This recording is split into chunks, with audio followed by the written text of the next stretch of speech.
Uh-oh. Uh-oh. There we go. Okay. Uh-oh. Is that already the live notification? No way. Let's move that.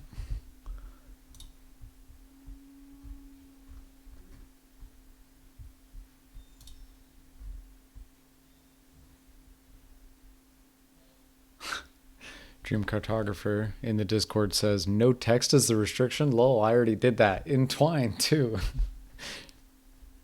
Ooh, code. Yeah. Don't worry, this isn't what we're doing today. Don't worry. You're not gonna have to watch me fumble and futz around with shit I'm not good at.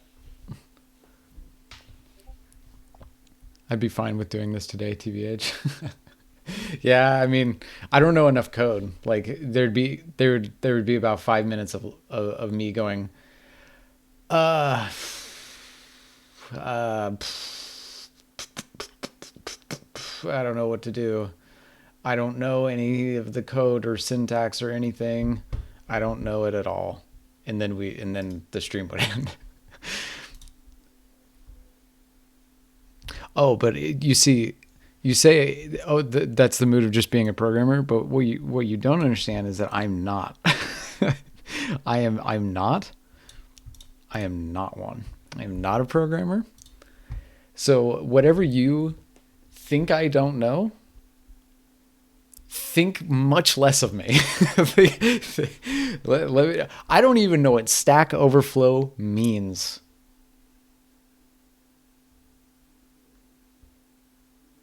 Does that make sense? Are we clear? Does that give you a better understanding of how much? I don't know what Stack Exchange is. You just said two things that I don't know either.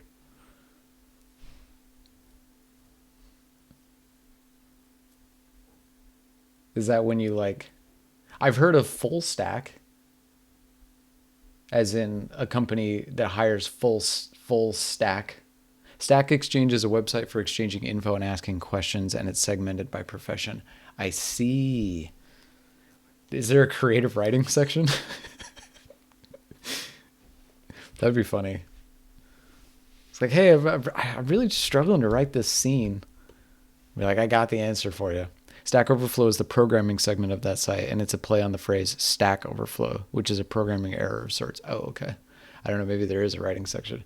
Probably not. I mean, I would imagine there's probably like a technical writing section, which maybe I could help with that. But to answer Tulanx's question from earlier, this is Game Maker 2. Which is still the last holdout of a game language. I think I still want to try and learn it because there's a lot of things I like about Game Maker language, despite my knowing basically 1% of it. But as far as like coding languages have gone, because I can tell you right now, I have no interest in coding literally anything else but games. Like ever, never. I will never want to code anything other than making games, because the only thing that I really want to do with my time in life is write stories. However I can write stories, I am completely agnostic about. I don't care. It could be in any form or fashion. However, let's get a little bit more light. However, C++ and C Sharp and even Python, and all of those I've sat down and I've tried to learn, and it takes me literally 2 seconds and my brain just it shuts down. Like it's hard to describe how I become catatonic. I think even if you learn a lot, you'd still take ages to design code. At some point, programming devolves to evaluating trade-offs between making it painful to implement now and making it painful to change later. Oh, totally. Learning to write code and learning to design software are two different beasts. I'm very scared of Game Maker. As far as I know, it's not imperative. What do you mean by imperative? Also, why are you scared of Game Maker? Because it's not imperative?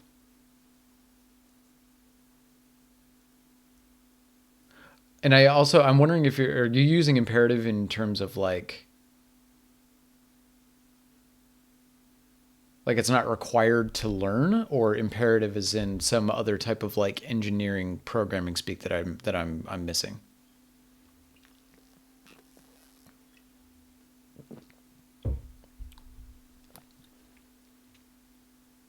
Anyway, while you respond to that, I just that's a programming paradigm, right? I don't understand what it is because I was taught OOP and functional. Uni does a shit job at teaching paradigms. Yeah, so I've only been coding in one paradigm. So to switch to Game Maker means I have to completely change how I think. Okay.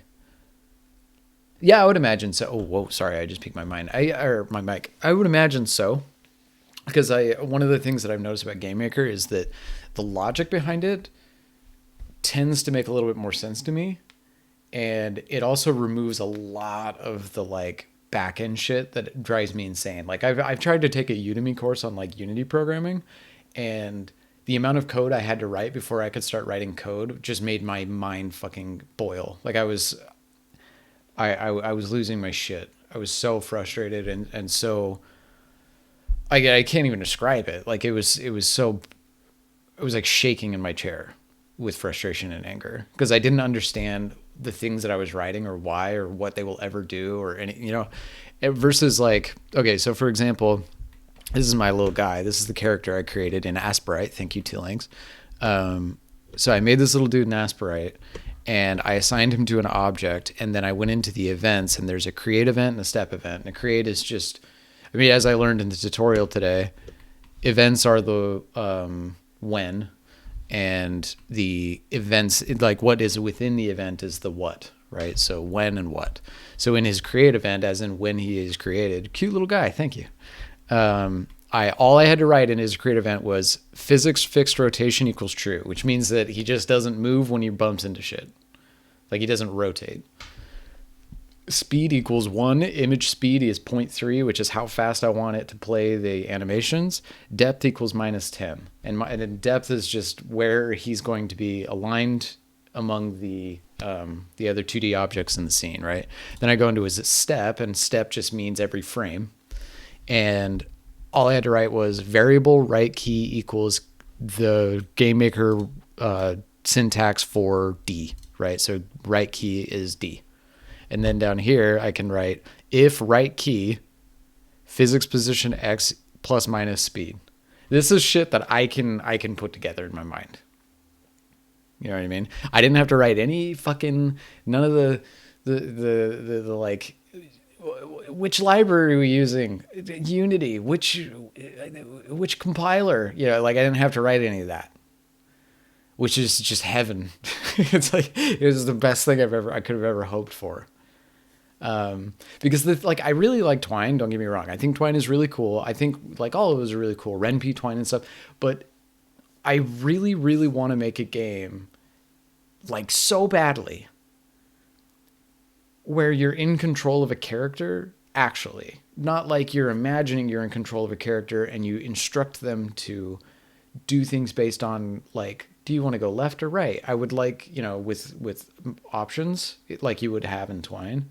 I mean, you can make it really complex, but like, to me, that will always be less than WASD.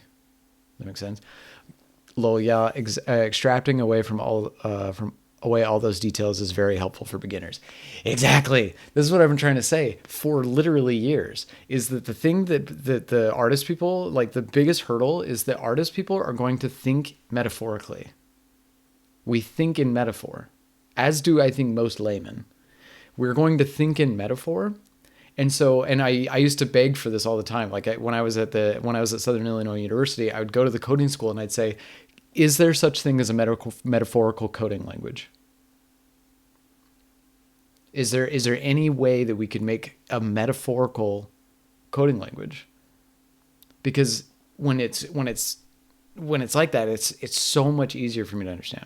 I honestly do also want to do that. Twine can be a lot of fun to work with, but there are limitations. Yeah, I mean, it's as limited as the text, right? Like you can put in pictures, but how much, like it's still, there is a limit to what you can do. Now I've seen some absolutely astounding Twine games.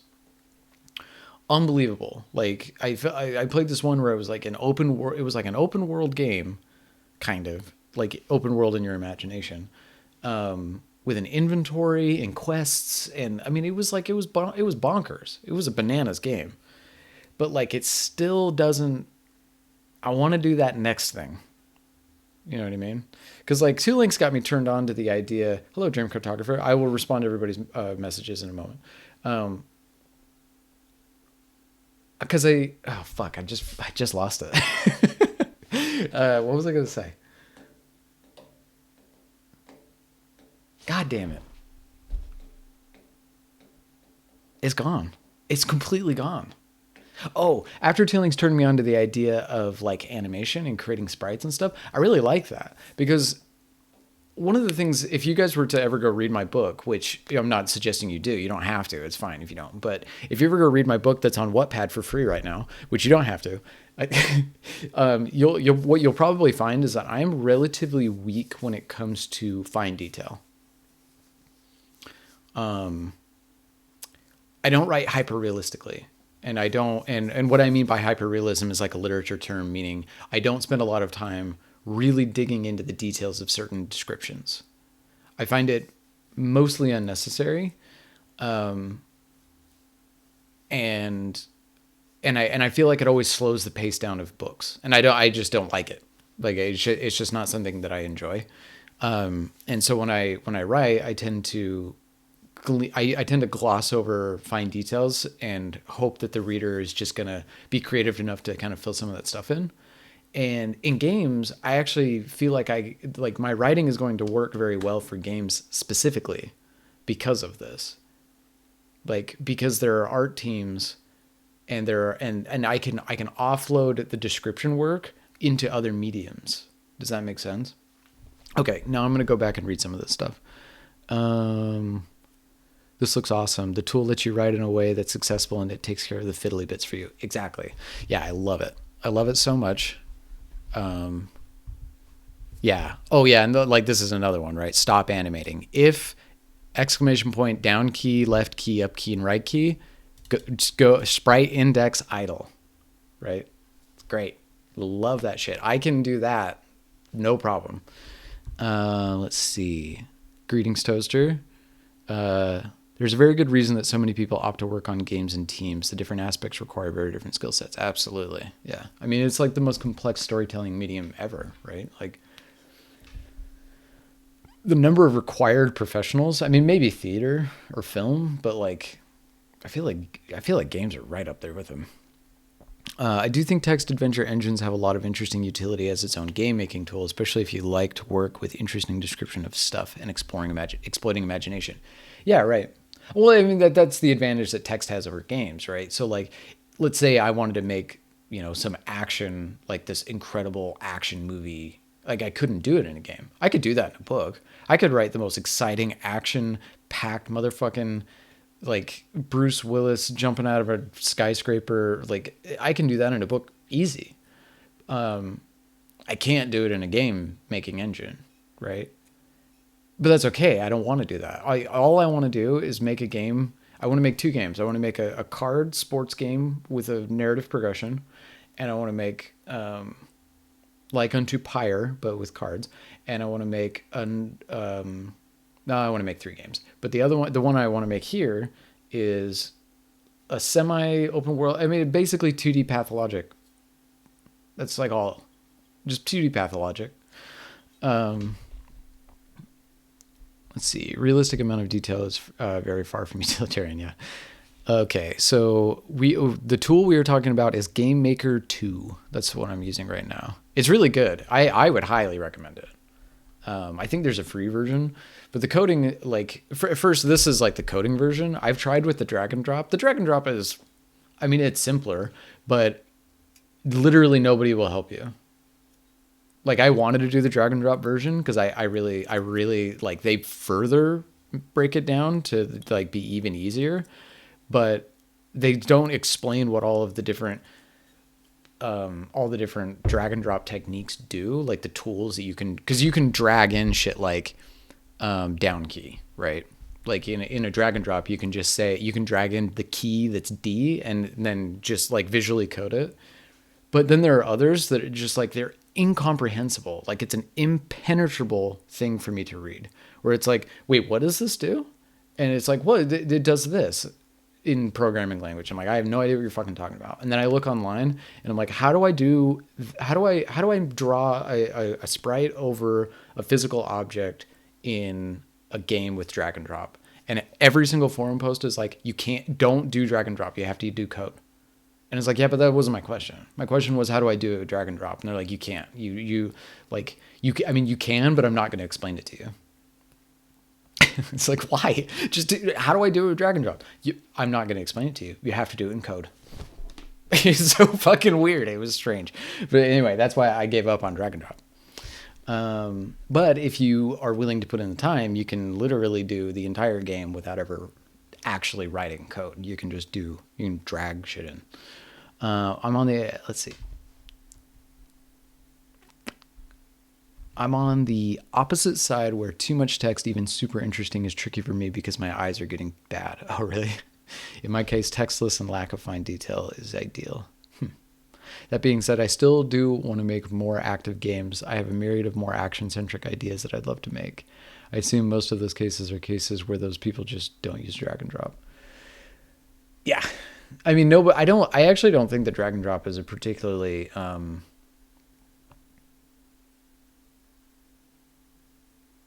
just don't think I don't think it's a popular method by which anybody interacts with GameMaker.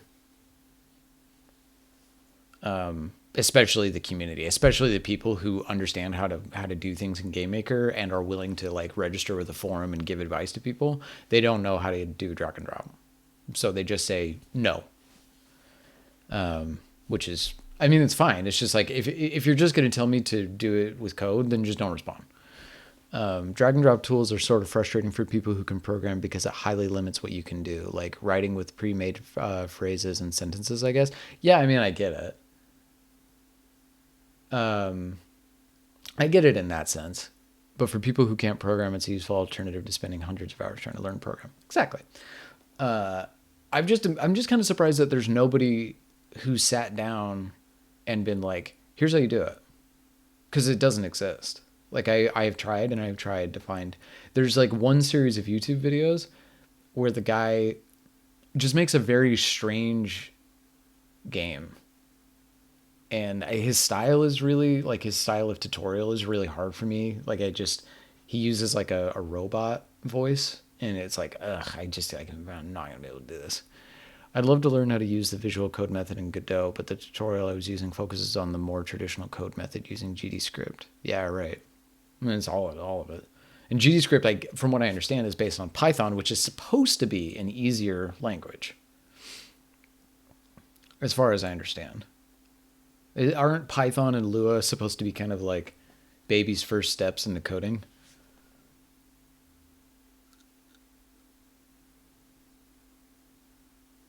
I mean, in any case, I'm not going to do it. I think the only language I will learn is GameMaker. GameMaker makes enough games that I'm interested in. Like, for example, all of the games made by Deconstruct Team. Now, if you don't know who Deconstruct Team are, they made Essays on Empathy, they made Red Strings Club, they made Gods Will Be Watching. All of those games, they're all made in GameMaker. Hyper Light Drifter, that game's made in GameMaker. What's that new Souls-like Metroidvania game? That's all made in GameMaker. There are enough games made in GameMaker where I'm like, I'm good. I'll never want to make anything beyond this by myself. And I don't even want to make those games by myself. Those are too complex. I want less than that. Godot's easier than Unity. Oh yeah, it has to be. I mean, Unity uses C#. That's an actual language, right? Python is supposed to be very beginner friendly. Yeah. Python should be, for some reason, schools teach Java or C++. Hotline Miami was made in GameMaker as well. Was Blasphemous? Well, yeah, I mean, that's believable. Blasphemous is, oh my God, that game is beautiful. I bought that game just for the art. It's so beautiful. Undertale? Good question. Yeah, I think so. There are a lot of great beloved games made in Game Maker. Yeah. Yeah, a lot. It's good. It's good. Okay, do you guys want to see this piece of shit? All right, cool. So I just kind of like I just thought the Blasphemous was the game you were referring to as Souls-like Metroidvania. Oh, no, that's not the one I was thinking of. But I would imagine the Blasphemous was, I mean, maybe. It's another one. I forget the name of it. I actually just had it up. No, that's not it.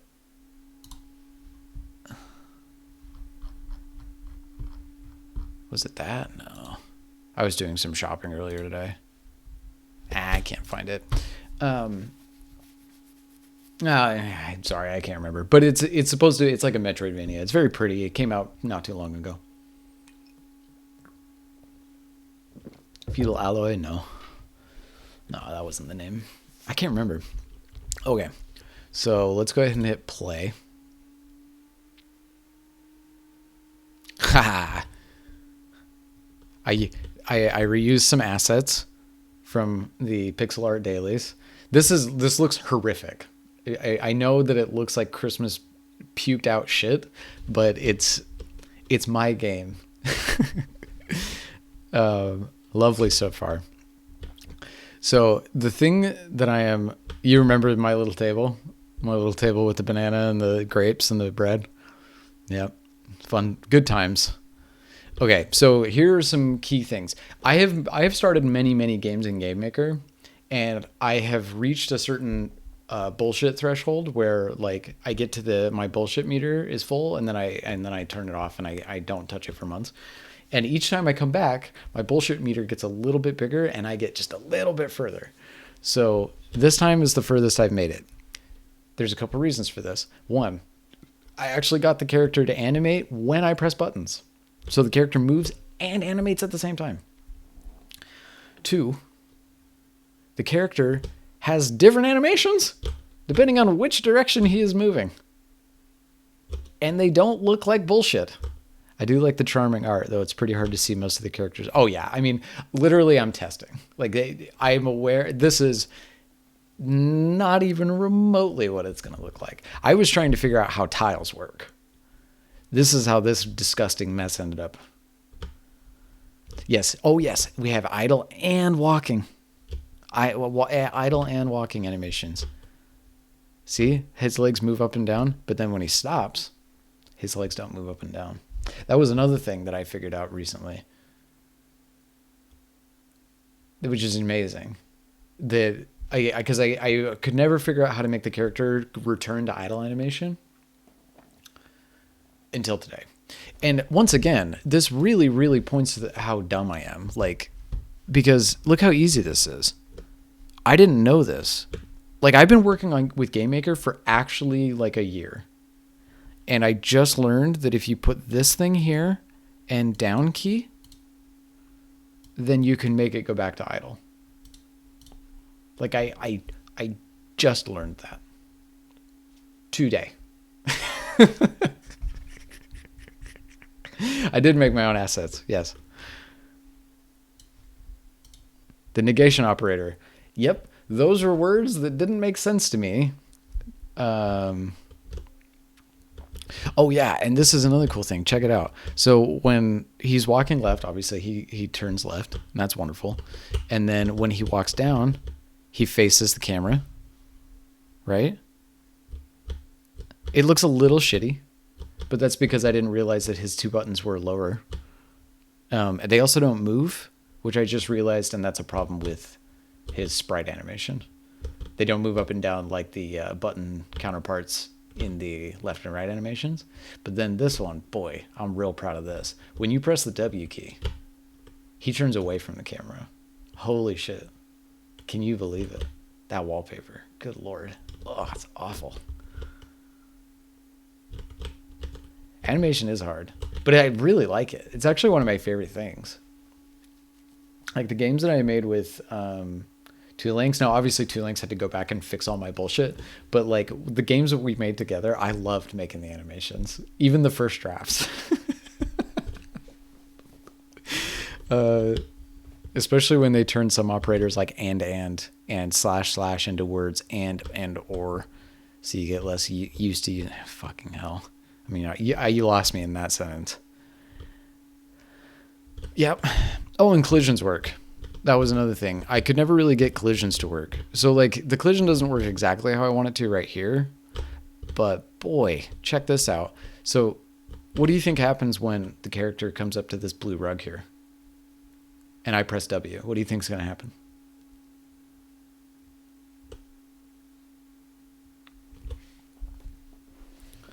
I'm going to mute myself so I can smoke. I can do a vape.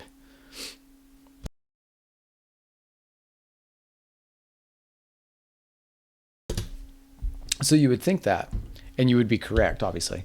But the thing that I didn't understand, because what I figured out today, was that, so after doing this for like a year, tracks mud all over it and has to wash it later. Absolutely. What I didn't understand until today was how to, is it in physics? Yes. I didn't know that that you can come into the object, the character object, and when you zoom in, you can change his collider shape so that he collides on his legs. Because the only thing that I had ever been able to get it to do, whenever I made a game previously, was he would go either under the rug. He would walk under it, or whatever. I mean, not the rug, but an object. He would walk under a tree. Or, oh wow, his pixels line up perfectly with the bread. Like perfectly. He would either go under the rug, walk up under it, or his head would stop at the rug and like he'd be stuck. He'd collide with the rug, right? Because he's a full object and the rug's a full object. So I didn't know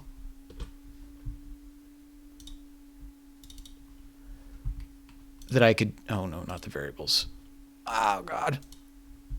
I didn't know that I could set the collision shapes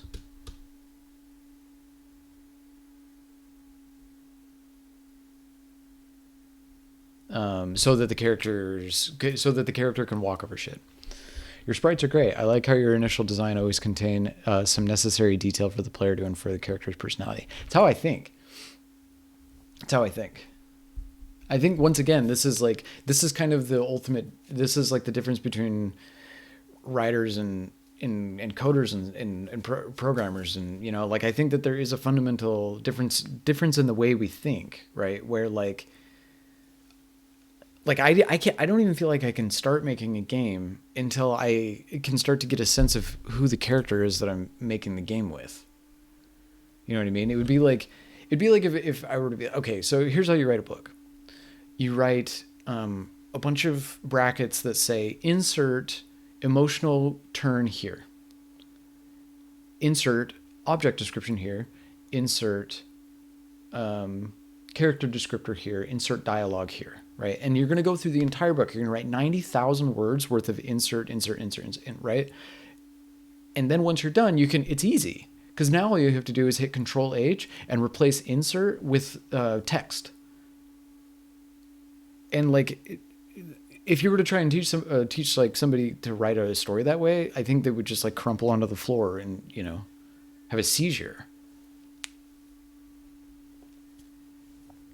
Maybe a coder would be like, that's awesome. This is the best. I know exactly what I'm going to do. You know what I mean? To kind of break it down mathematically, well, not mathematically, but logically like that. That might work for somebody. But for me, like if you were to try and tell me that's how you're supposed to write a story is to, write out these little bracketed sentences, I would die. I would die in my chair. And so like for me, and I feel like I absolutely have to know like at least why I like the person that I'm making a game about. Does that make sense? But anyway, thank you for the compliment. I appreciate it. Sorry, I'm feeling very ranty tonight. Perfect bread alignment. Yeah. Oh, what do you get, Dream Cartographer? Sorry, like I said, I'm ranty. I'm forgetting what I'm talking about. With the red walls, is the problem that the character isn't going behind the wall when walking into the back of it? Yes, exactly. Like I want and I think I know how you're supposed to fix it. There's this incredible Australian woman on YouTube who makes game maker tutorials. She's astounding. You can. Her code is like way too complex for me, but I get what she's trying to do in theory, which is that you can adjust the depth of any given sprite based on the location of the player, right? So if the player is above the wall, then the player's depth will get reduced or increased so that that the player can go behind the wall. Versus when they come down here and they're below the table, their depth is decreased so they can go above the table. Does that make sense? With the red walls is the problem. Oh, I just read that.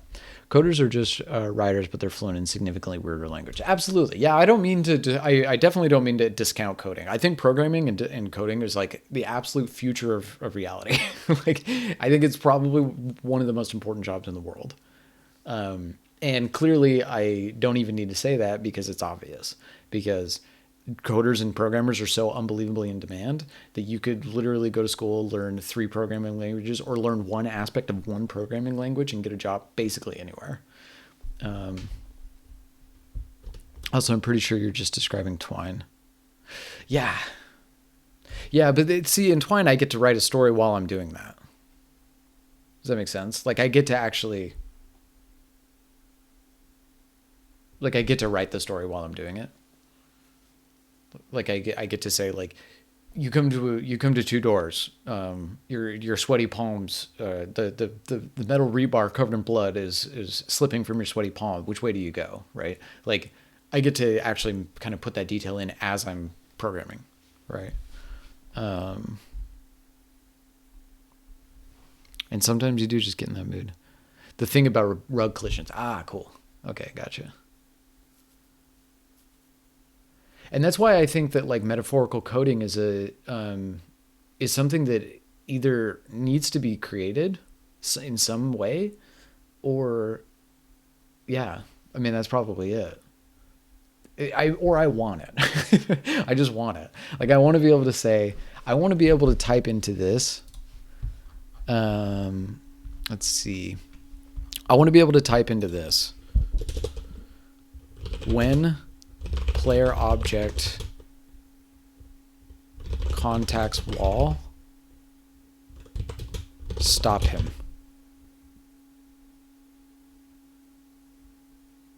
Or stop it. Right? Now, I understand that creates issues. I understand that. Because then there's going to be so many exceptions to the rule, and there's going to be so many, like, well, what if he's above the wall? What if he's behind the wall? What if he's before, like, I get it. I understand that. But that's the kind of language that I'm looking for. And Game Maker is the closest thing I've found. Have you been posting your daily pixel art challenge art? No. I just haven't been doing it in a while.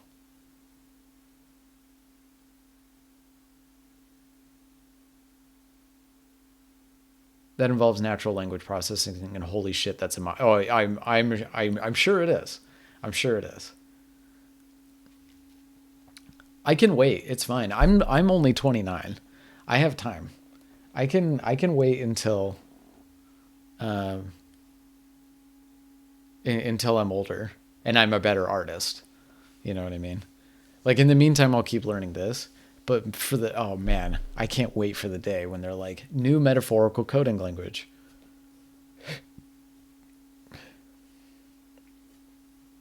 Because I can modify English. I can modify the way I write English. But I can't learn this really esoteric language. Like, I'm having a hard time learning German.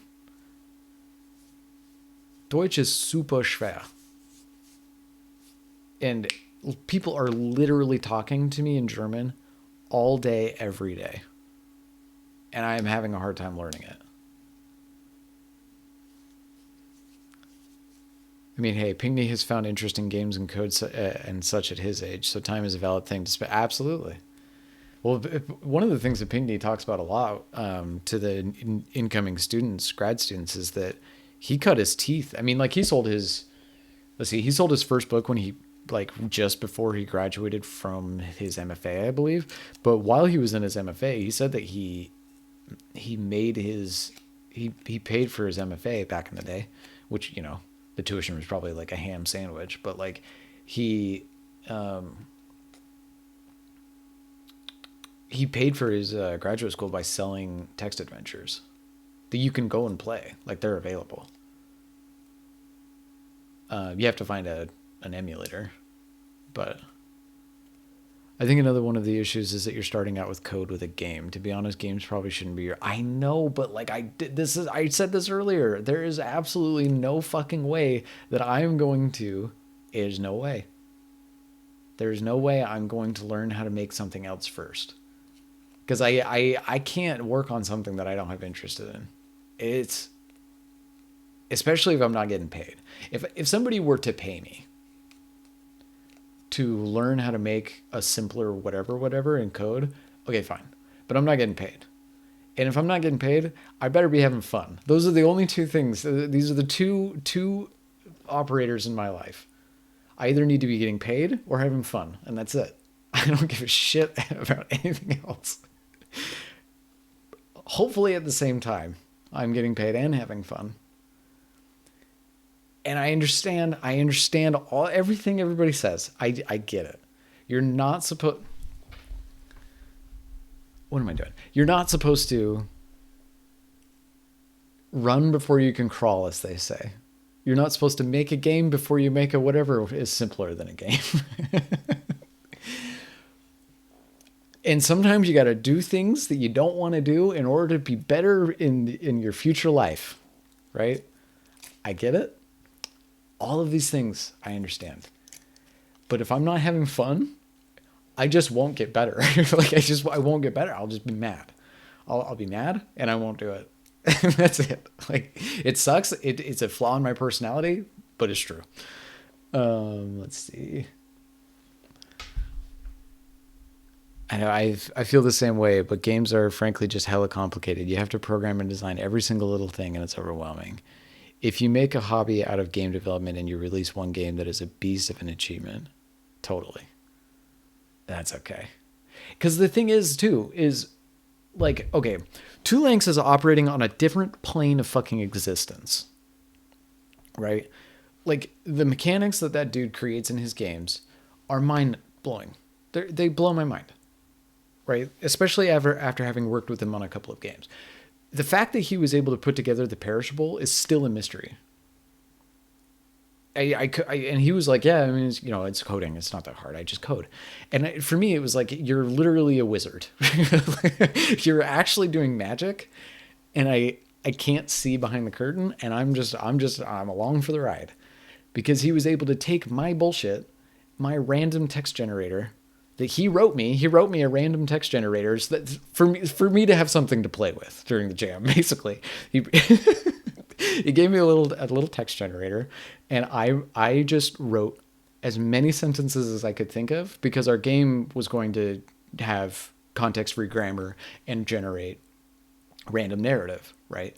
And so I just wrote as many narratives or as many descriptors and as many sentences as I could possibly think of in the time allotted, while Two Links made the entire game and then made the UI and then made it so that when actions take place in the game, it calls one of these sentences at random.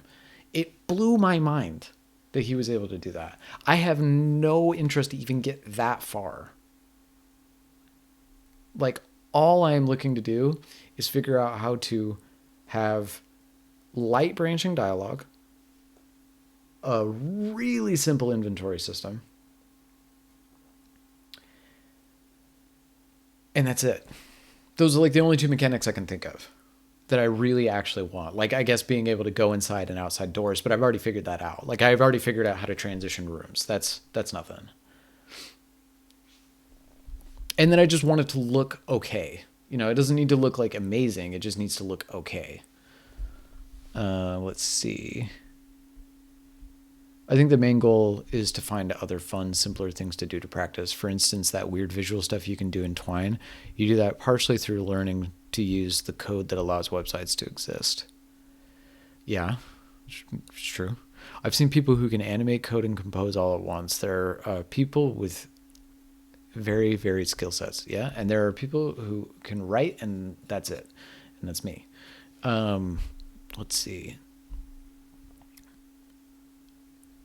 Save some talent for the rest of us, please.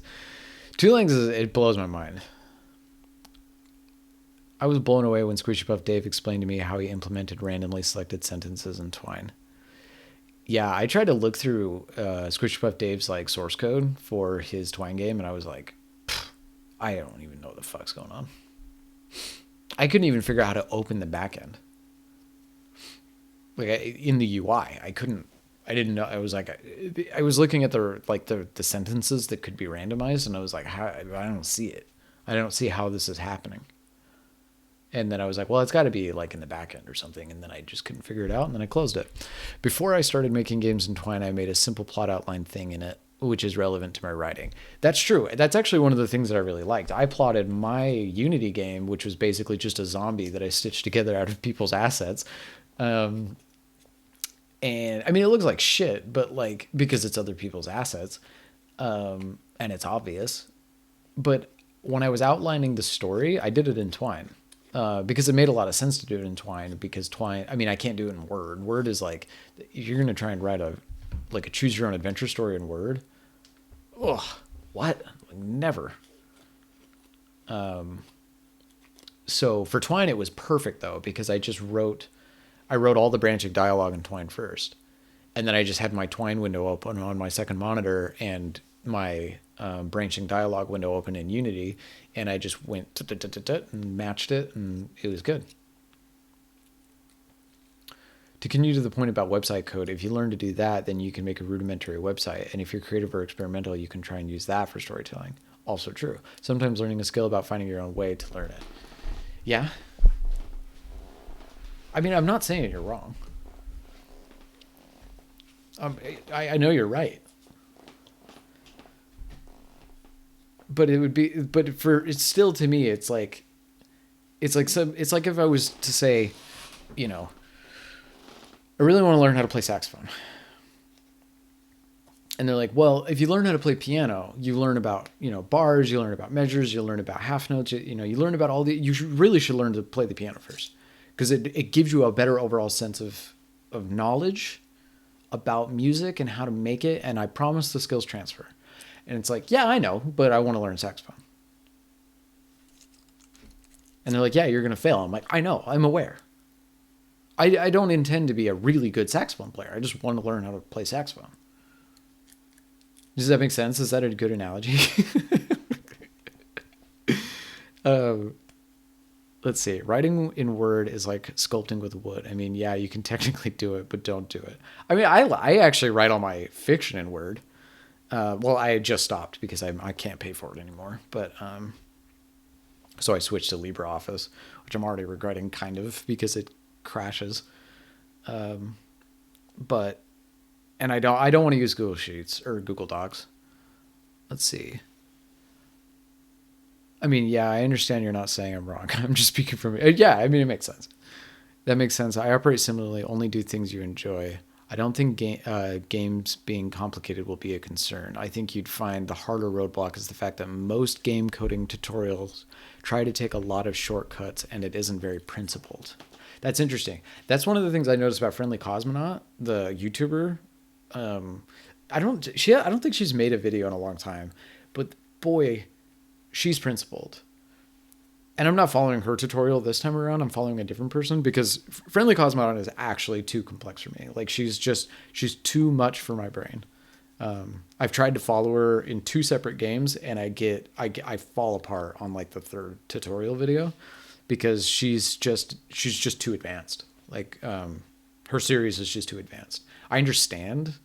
Like I can't wait to actually get to the point in maybe 4 or 5 more of these projects where I can get to the point where I'm like, I think I can go and watch a Friendly Cosmonaut tutorial now, because she is very principled.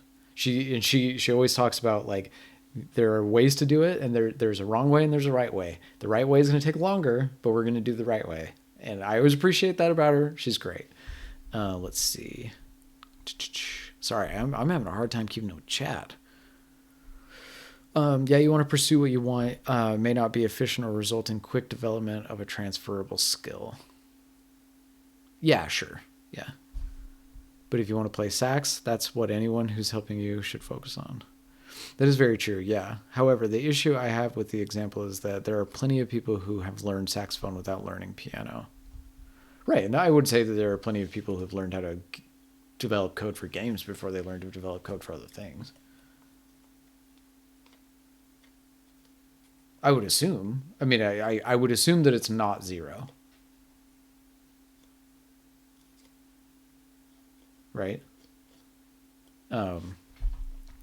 It's quick and dirty because they're teaching you one particular facet of game development or one method of doing something, but it's divorced from any larger plan. Okay, this is actually a question that I have. This is a question that I have about just about the nature of learning and the transfer of knowledge in general. So, like, once again, bad analogy coming in, but like, let's say,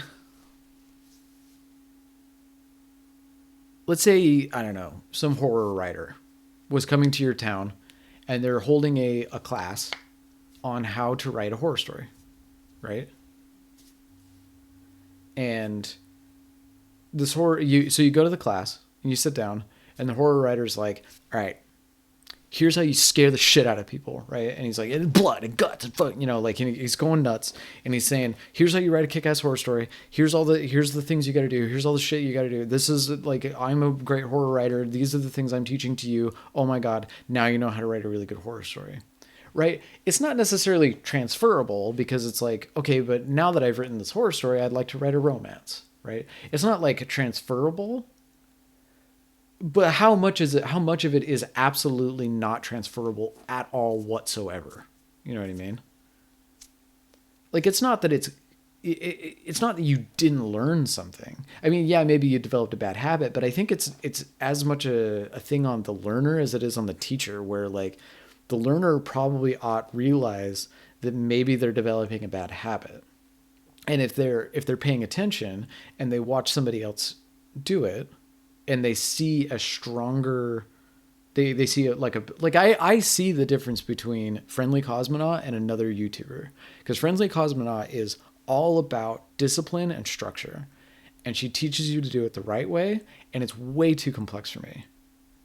Versus this other person who's like, because like this right here, 5 position Y, 5 position X, these are not okay. From what I understand, this is not the way that you want to code this. This is not how Friendly Cosmonaut would code this. Not at all. Because it'll create problems for her later, right? Because this is just not elegant. Like 5 position X plus, or fly 5 position X plus equals speed. Like that's just not nearly elegant enough. And you should have seen how I did it before. I did it like if keyword move sprite plus 1 frame on the x-axis, right? Like that is terrible. So this is more elegant than my solution, and I can see that this is more elegant, and I can see why Friendly Cosmonauts is even more elegant, right? And so like if somebody, and so back to my horror story example, if you're paying attention, and you have like the humility to realize that you're learning, is it okay that not everything you learn is going to be transferable? Because then you can see like, okay, well, he taught me how to write a horror story, but obviously I don't want to write in horror structure when I'm writing a romance story unless I'm writing 50 Shades of Grey, right? Like that's, or I've never read that before. I just came up with an example, but like, but yeah, so that's what I'm thinking. It's like, because a romance story and a horror story have to be written very differently. They have a different structure. They have a different back-end structure, right? They have a different back-end structure. You do things differently. Now you can obviously blend them. You can make a horror romance, whatever. But like the underlying structure of these two types of novels are very different from each other. But I don't think that learning horror story will necessarily be a non-transferable skill to any other type of writing. Anyway, I have some chat messages I need to catch up on. I think that the biggest key for you would be to focus on the writing. That's what you enjoy, so do it more. Indeed. Just because games are the big thing doesn't mean you can't get away with writing pure written media. Hell, if you can prove your worth as a writer, then more people will be down to help you realize writing's an interactive form. Well, if he's going all blood and guts and gore and such, then he's not really explaining it very well. Yeah, I mean, yeah. More like I'm not telling the story well. I think a big issue with learning is that the best learning doesn't just come from objective instruction. I think you have to be taught to understand what you're really doing. Lines of code are going to be perplexing. Yeah, okay. So like back on this real quick. I think you have to be taught to understand what you're really doing, right? And I don't think that like you can be taught to understand what you're really doing using an inelegant tool, right? I understand that this phi position y minus equals speed. I understand what that means, like actually, conceptually. I mean, I don't necessarily understand what it means in the terms of the back-end code, but I understand that when up key, I want the sprite, I want the game to check if I'm pressing the up key. If it is the case that I am pressing the up key, I want the phi position to change in accordance with the minus and equals speed, right? So I want it to go up and equal to speed, right? I get that. That makes sense. That is not a good way to learn code though. But if I were to go and rewrite these again through a different tutorial or from a different perspective, knowing this will transfer to that. Does that make sense? Like I will think, ha ha ha, I remember when I did this with phi position y minus equals speed, right? The important part is that you figure out what is transferable. Okay. This came up recently when Neophyte hosted a talk with Pinkney a couple of weeks ago. You have to try to see what the right advice and critique is to follow. I'd argue that transferable skill learning shouldn't trump fun when you're learning stuff for a hobby. I struggle with thoughts of be productive all the time or die. So that's where I'm coming from when I say, fuck it, just have fun. Yeah. To address your example, you can categorize problems and their solution into general and ad hoc. Ad hoc solutions are very specific to the problem instance. Absolutely. I can already tell that this is basically exactly what I'm looking for. Or not exactly what I'm looking for, but two lengths just coming in with a bat. Okay. Well, general solutions can be reduced to solutions of a lot of problems. As beginners, you want to focus on the latter. Solving ad hoc problems elegantly requires intuition, which you develop over time. Absolutely. I would say that this goes for everything. This is not simply a thing with code. I think it's a particularly glaring issue in code, but like I see this exact thing in fighting games. Right? When I play against somebody online, I can tell when the person is inexperienced. Because I can jump at them and do a jumping attack over and over and over and over and over again, and they're not trying to. They first they don't even try to stop it. They just like it. Let me back up a little bit. Let's say the person I'm fighting against in a fighting game is a little bit beyond, like an actual. I'm literally just hitting buttons and I don't know what they do, right? Like they know that the individual buttons on their controller do various actions, right? So when I am fighting somebody who at least knows the buttons that they're pressing, I can tell basically how much time they've spent with the game and how much they know about the game based on the way in which they interact with me during a fight, right? Because I can go through my well of intuition based on various scenarios and situations, whereas the person I'm fighting against cannot. Right? Now, the other thing that I remember is when I was like that. And I thought, how come I'm not getting better? How come I'm not getting better? How come I'm not getting better? Right? But I wanted to get good at fighting games bad enough that I continued to do it over and over and over again until it kind of just smoothed out. Right? And the ad hoc solutions started to become more general knowledge.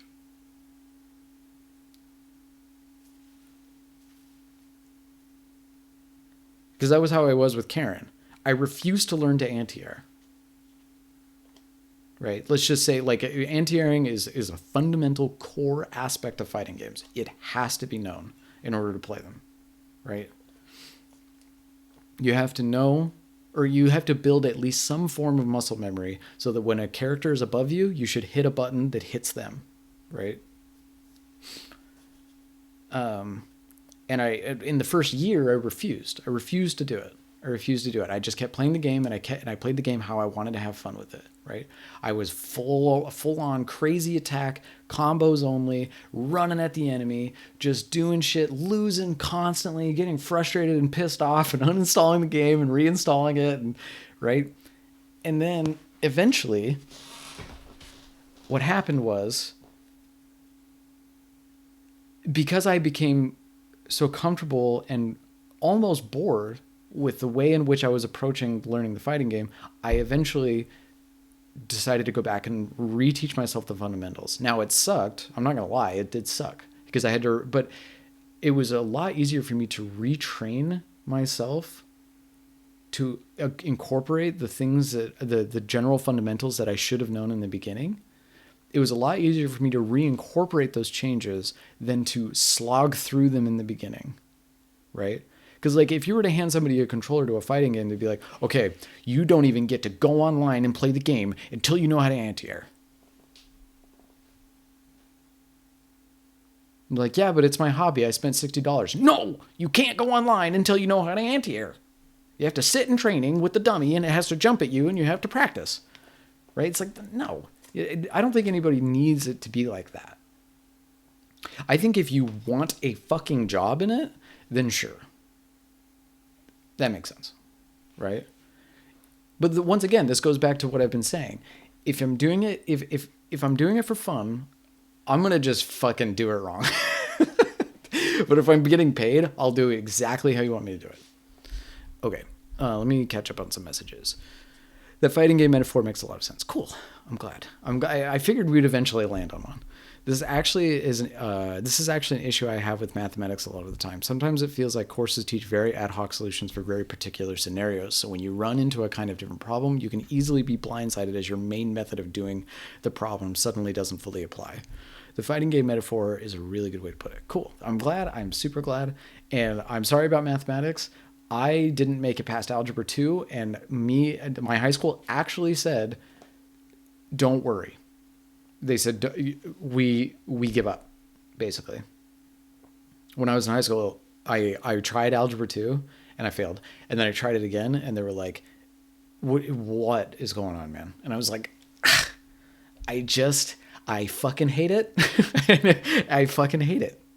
I wish I could tell you something else, but I can't. And they're like, man, well, you have like an A in English, you have an A in history, you have an A in psychology, you have an A. So I guess, you know what?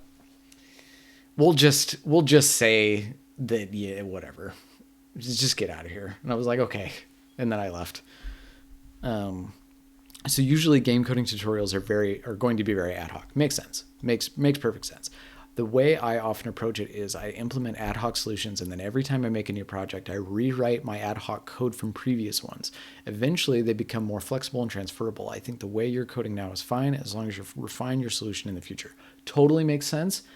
That is basically exactly what I'm saying, but like a better way to put it, right? Like it's a more elegant way to say it. Treating a hobby like a job is not a good way to make a hobby engaging. Absolutely. Good for your high school. Holy shit. Yeah, right. It was the best. It was the best day of my life to that point. Like the day, I'll never forget it. Mr. Kawa, he was my guidance counselor in high school. He was like, seriously, dude? Seriously? Like, do you want to go to college? I'm like, yo, I'm going to college. And he's like, you're not going to college with this math score. And I was like, we'll see, man. Like, you keep telling me that, but we'll see. He's like, you're not going to make it in life without math. I'm like, we'll see, man. We'll see. And he's like, fuck it. Whatever. Just don't take it. Don't take it again. My high school math prof just made students feel stupid. Yeah, I mean, it fucking sucked.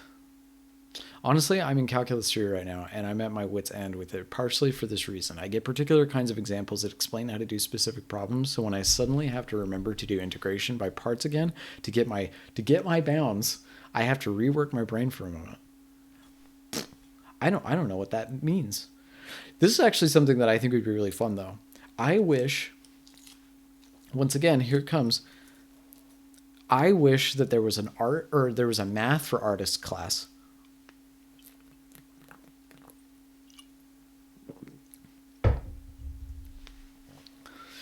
And what do I mean by that? I mean, I think math is super fascinating. I think mathematics is incredibly interesting. And I love talking about math or watching documentaries about math. I think it's so cool. But I struggle with division, like to the point where it's embarrassing. Where like my wife is laughing at me because she can do it in her head. Um, and I know that doing it in her head, like you probably just laughed because it was like she can do division in her head. Wow, what an Einstein over here. For me, that's crazy. Like I have to like do fingers and shit when I'm doing multiplication. I have to like one, two, like I is nothing. I'm fucked. Um, but I understand the concepts of math a lot of the time. Very often I understand like the higher order concepts of math and the implications of certain types of math things, right? And I think it would be really cool to have a, because so when I was in high school, I took what was it called? Conceptual physics, right? It was basically physics without math. That was a class that they put me in because it was like, well, the dude can't do algebra 2, so he's fucked in physics. And they're like, we'll just put him in conceptual physics. And they're like, what's conceptual physics? And it's like, it's kind of the dumb kid physics. And it was great. Like I had a great time. I understood everything. It was awesome. She spoke in metaphor. It was wonderful. I loved that. You know what I want to do at some point? I want to make a game where the overall game mechanics and gameplay loops are just doing advanced math. And not just pure math, but applied math. Like the E kind of stuff. Like the kind of stuff you do for engineering and science. I think it'd be sick. That's kind of what those like bridge games are, right? Like bridge making games. I mean, you're looking into torsion and you're looking into, like load bearing and stuff like that. Be cool. There's a really cool game, a mobile game. I can't remember what it was called, but you did math, but it was like an RPG. It was weird. Like you had like a party of characters and you would put them on, there was like 3 rows and you would put them on I used to play it at work. When I worked for the Air Force, you'd put them on 3 rows and then your guys would like battle their guys. But in order to do damage, you had to like do small math problems. It was fun. I liked it. Math can be super engaging if you're taught to understand and think about it. I wrote a paper on this once, and there's a lot I said that I'm not going to quote here. Fair enough, because when I read it, it would sound dumb, because it would be coming from me. I only pick up math after I find it useful for programming. I think a lot of classes fail to motivate their lectures. They often go like this: intro/definitions, right into the weeds. The structure should be like, there's this problem that you'd want to solve. Intuition, into the weeds. I only see stuff taught this way in grad school. The teachers in grad school are something else, huh? It's awesome. It's awesome.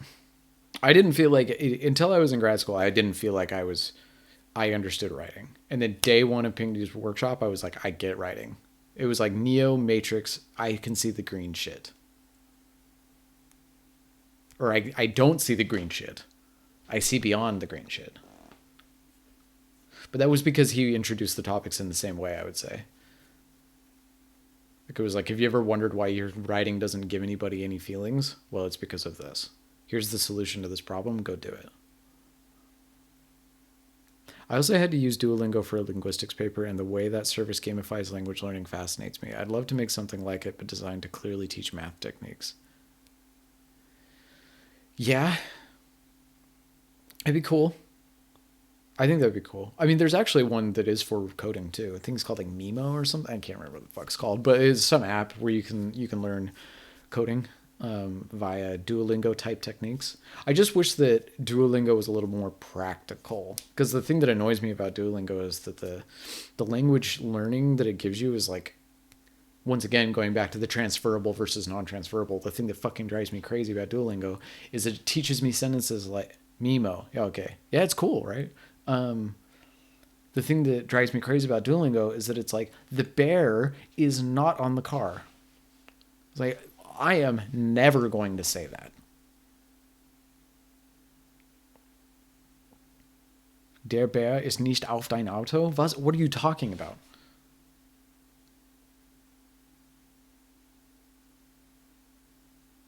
That was so weird to me. It barely covers grammar and verb conjugation. Yeah. It's like, what are you teaching me? It's like, der Mann, die Frau. Got it. Okay. What's the, like, when are we going to talk about some, like, applied actual fundamental language things, like, where is the train station? Or is this cooked? Or, you know what I mean? My physics professor this year kind of did this, and he did it pretty well. I was engrossed as he explained some of the minutiae of how physics dictates the science of mirrors, lenses, and even light. See, that sounds awesome to me. That sounds super interesting. One sec. I'm going to pause, and I'm going to do a vapey and a beer drinky.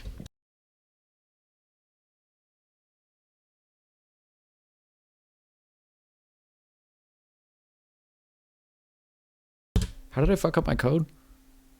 Oh, because I added two pluses. Because the plus sign is my mute my microphone sign. Der Apfel ist unter deiner Katze. Yeah, exactly. The apple is under the cat. It's like, wow.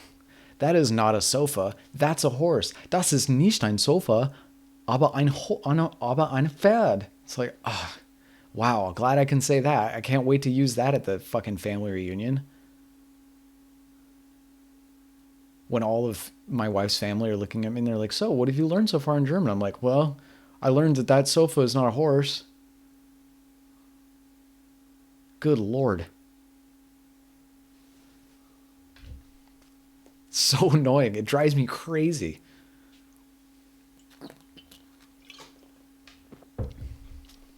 But talking about transferable and like going down one path of learning versus another path of learning, I think it's okay to, this is an amazing example.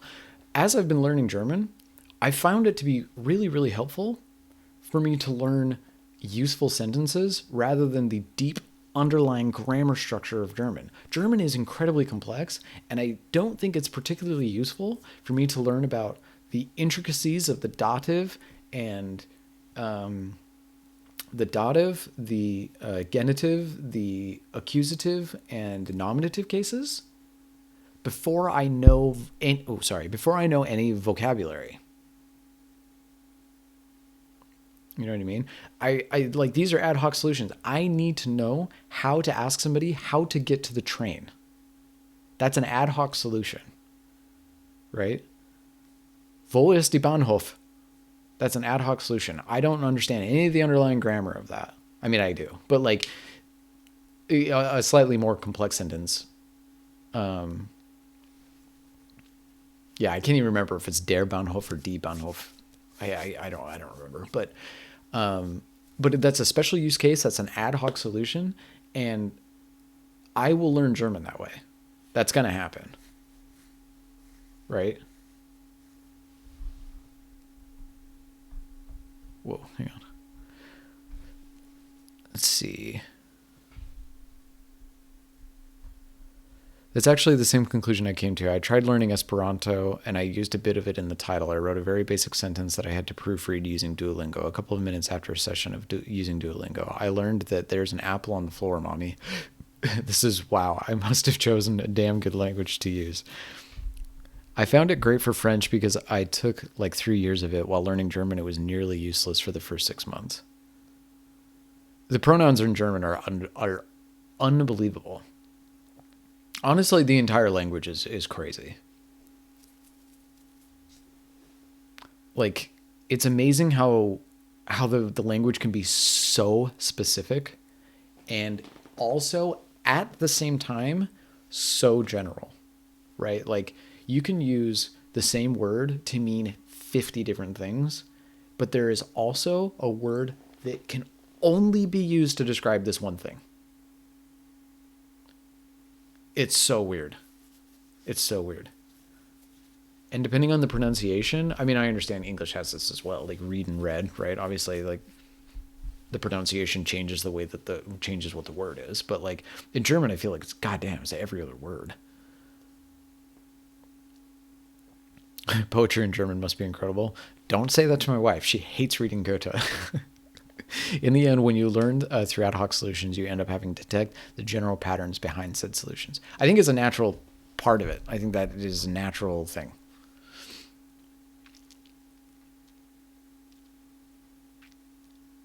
I think it's a natural thing, right? Like, I'll be learning these ad hoc solutions, and yeah, I mean, I'm not getting the perfect generalized, like, foundational knowledge of how the language works from the outset, but I don't necessarily think that that's a bad thing. Like, I don't.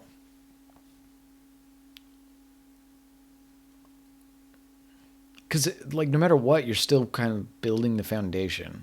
It's just that you're going to go about it in a different way. I don't know. I understand that it's not the same because, like, German has existed for, I don't know, thousands of years or whatever, versus C++, which has been around since like 2000. And it was created like specifically to do a thing, versus like the natural just evocation of human thought. Right. But yeah, I don't know. I'm talking out of my ass. This stream has turned into not what I expected. We haven't done anything. We just had a really great conversation with my tiny camera over here, and I could have like made myself bigger. It isn't a bad thing. You learn applicable algebra before the stuff like abstract algebra and proving things from axioms. Fair enough. I am so sorry. Programming is fun. I'm having fun. Learning is hard. There are reasons why learning resources are so expensive and why a good educator can be so hard to find. Absolutely. Finding a good educator is like, I mean, I spent my entire life trying to figure out how to write good fiction, and I wasn't doing it. And then in 2018, I met Pinkney, and then I knew how to write. Like, it was that fast. Now, I think the previous 26 years, or not 26, but probably 20 years, the previous 20 years of me trying to learn how to write, just bashing my skull against the wall and taking any creative writing class I could, which most of the time were just like teachers who didn't really want to teach anything else, so they taught creative writing. But I think, I mean, that obviously played a role, but just consuming and producing so much fiction probably, I obviously played a role in it. But like the second I met Pinkney and he told me how to write a scene, I was like, I got it. I know what I'm doing. And I never had a problem again.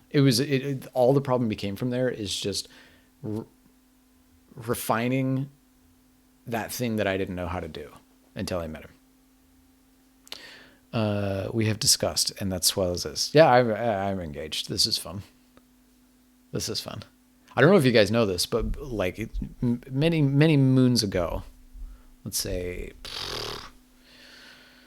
man, when was that? I was still in college, so it was probably 2013, 2014. In either 2013 or 2014, I started a podcast. This was before podcasting was easy, where you could like literally do it on your fucking phone. And the only consumer microphones that existed on the market were like blue snowballs. What was I going to say? Oh, but back in that year, I did a podcast. And I mean, my podcast was 3 hours long. And for the first year or so, it was me by myself doing a 3-hour show.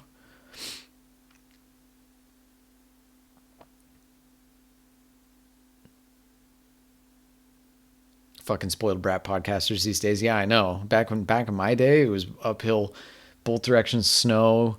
There were meth dealers behind every tree. I think you've talked about this before. Have I? Yeah, probably. I probably have. I don't have that many stories. You have to link it. I don't know if any of it exists anymore because it's so embarrassing. I think I tried to wipe it from the internet. I'm sure I didn't, but I don't know. Ugh, that sounds kind of scary. It was brutal. Is this the one with the conspiracy? Yes. Yeah. So for the first year I did it by myself and didn't have that many listeners. It was okay. I had like 100 or so listeners, 100, maybe 200. And then I met the conspiracy theorist guy and we started doing the show together. And our listenership did go up, but it was at the cost of like my sanity. But yeah, I did 3-hour shows. And then when he first came on, he and I did 3-hour shows together. And that was brutal. And then eventually I was like, we've got to go down to 1. We have to go down to 1 hour. And he's like, okay, but then we're going to do 2 episodes a week. I'm like, okay. And we did 2 episodes a week. And then after like 2 months, I was like, we're going to 1 episode a week. This is awful. Like, this is brutal, man. Heck and Castle, Super Beast, and McElroy Brothers with their Spotifys and Bandcamps, absolute punks. I don't know what those people are. Heck and Castle, Super Beast, and McElroy Brothers. I don't know what those are. Episode 57, wheelchair piss bottle dominance. I mean, when I wanted to make my new podcast, my fiction podcast, that's available on Spotify, and if anybody wants to listen to it, it's also available on YouTube.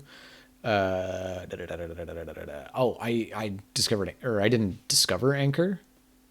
I'm sorry. I'm quoting a meme that I love. Oh, okay.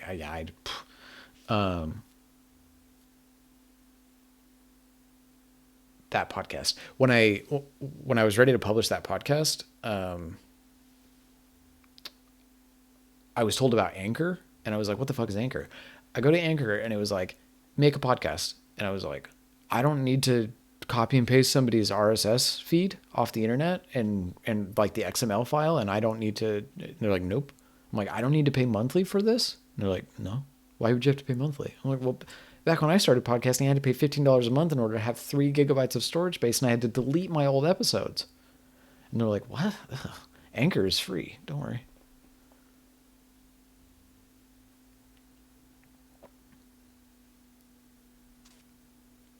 It was like a life-changing event that I could just put audio on the internet and I didn't need to do anything else. I just like uploaded it and then hit go, and then it did. It was amazing. And then it was like, oh, and also we put it on Spotify for you. Don't even worry about it. I'm like, you're telling me that you just put my podcast on the little biggest listening platform on the internet. And they're like, uh-huh. I'm like, for free. And they're like, uh-huh. I'm like, and I can do as many as I want. And they're like, uh-huh. Like, man, I should have started podcasting like 5 years later. One sec. Oh no, I don't want to screw up my code again. Let's click out of that.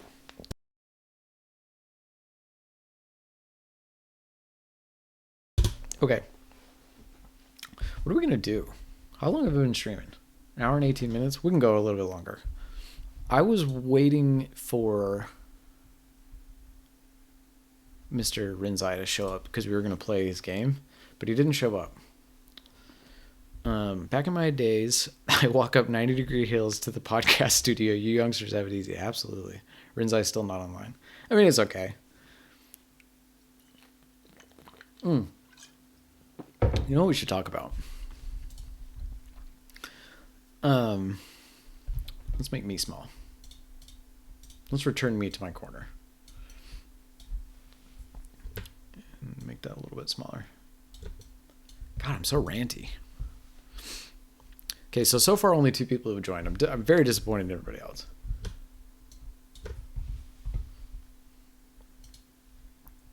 Where is everyone? Corvidash joined. I'm very excited for this one. Yeah, this one seems to fit you quite well. I hope that I came up with a good solution for this. Normal difficulty, less than 150 words of text.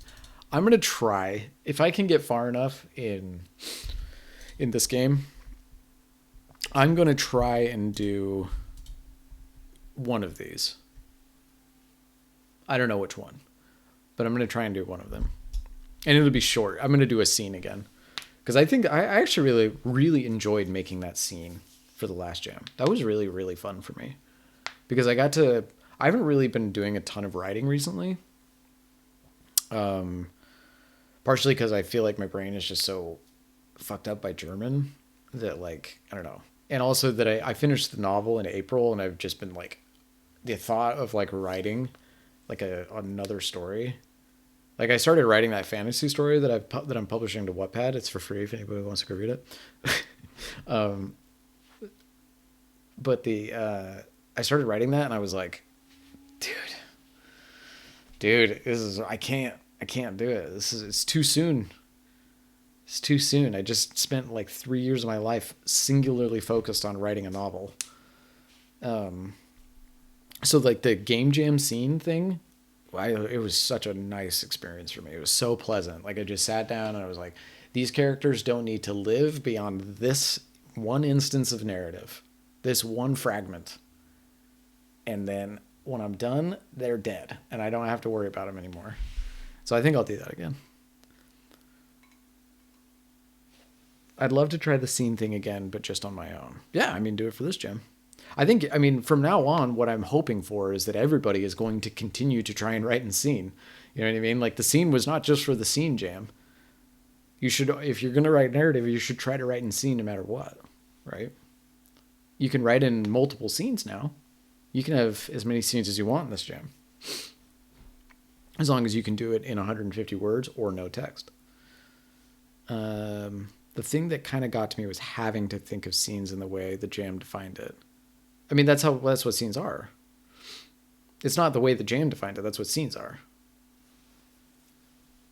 When I've always had a somewhat different way to think about it that wasn't different but had a different focus. I was talking on the server about having already done this restriction. Yeah, I saw that. The concept of scenes has altered a big game idea that I have in a fundamental and I hope so too, hopefully beneficial way. I'm thinking of doing that also, given that I missed the restriction last time. I mean, again, I think that from now on, what I'm hoping to see, let's just go ahead and say permanent bonus points to anybody who continues to write in scene format. You know what I mean? Like, if I can track your scene when I'm on the stream, I'm going to be like, I saw what you did there, and I like it. I think it will in general improve your fiction always if you're writing in scene. Always, not just for the scene jam. Scenes are story, right? Scene structure is narrative. In the Western mode, scenes are narrative. Scenes are why you feel things when you watch stories. Why you feel when you're watching a story, right? After getting a nice rest, our protagonists walked outside of the bunker and immediately were immolated by a giant cyborg triceratops.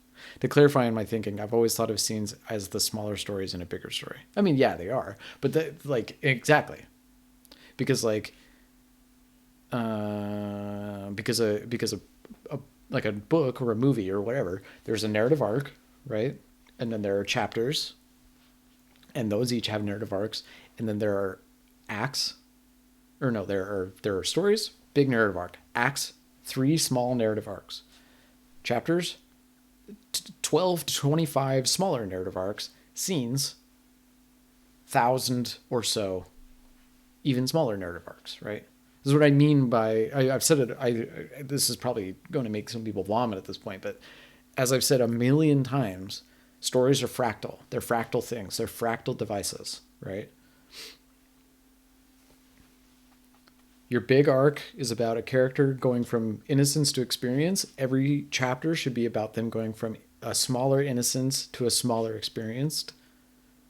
And each scene should be a character going from an even smaller moment of innocence to a smaller moment of experience, right? And all of this builds out into a big thing, right? It all builds into this big story, right? It's a good way to think of writing, clearly. It's just the constant reminders of it made it kind of grating. Interesting. Yeah, I mean, I understand like when somebody's telling you this is how you have to do it. I mean, somebody's like, this is how you have to learn code. I'm like, fuck you. I'm not going to do it that way. I could totally say that. I would say that the scene jam was actually one of the more divisive jams. Like I had people actually, mad at me. Like somebody posted a thing saying like, you fucked this jam up. Like you did it wrong. Somebody was actually mad at me because I said that you have to do it like this. I didn't leave enough open to the developers. I just don't like to have having to think of the start and end emotions specifically. It leads me to think heavily about the start and end instead of thinking about the progression over the whole little scene. Granted, my scene wasn't super crippled by this, but yeah. Well, I mean, this is a thing that might just come naturally, but like when you start to write scenes, they are going to be very clunky, right? It's just normal. That's a normal thing. I mean, my scenes were absolutely horrific in my first year of my MFA. They were super clunky, and Pinkney made it very loud and very clear every time that they were super clunky and why they were clunky, right? But when you know why they're clunky, you know how to make them better. And the thing that I think is important about scenes is that they can be changed, right? So as long as you have a general idea, I mean, just write whatever you want to write. Write the scene out however whatever. And then go back and read the scene and go, he seemed pretty happy here. And then go to the end of the scene and he's like, well, he's still a little too happy. How could I change this? How could I make it different so that he's not so damn happy at the end? Because he starts pretty happy. But you still got to write the scene how you wanted to write it during the initial phase of like creation vomit, right? Like I think that's just a normal way to do it, right? Like the first draft of my novel, there was almost no description. It was like literally the bare bones elements to understand the plot of the narrative. And then occasionally in various pages and chapters, it was like I got a wild hair at my ass and I was like, okay, I'm going to do a bunch of description here for no reason. And then I went back and I was like, well, this probably needs a little bit more description. I could probably cut some of this out. And, this scene is a little clunky. Do I delete it? Do I keep it? Do I, change it? How do I change it? That kind of thing.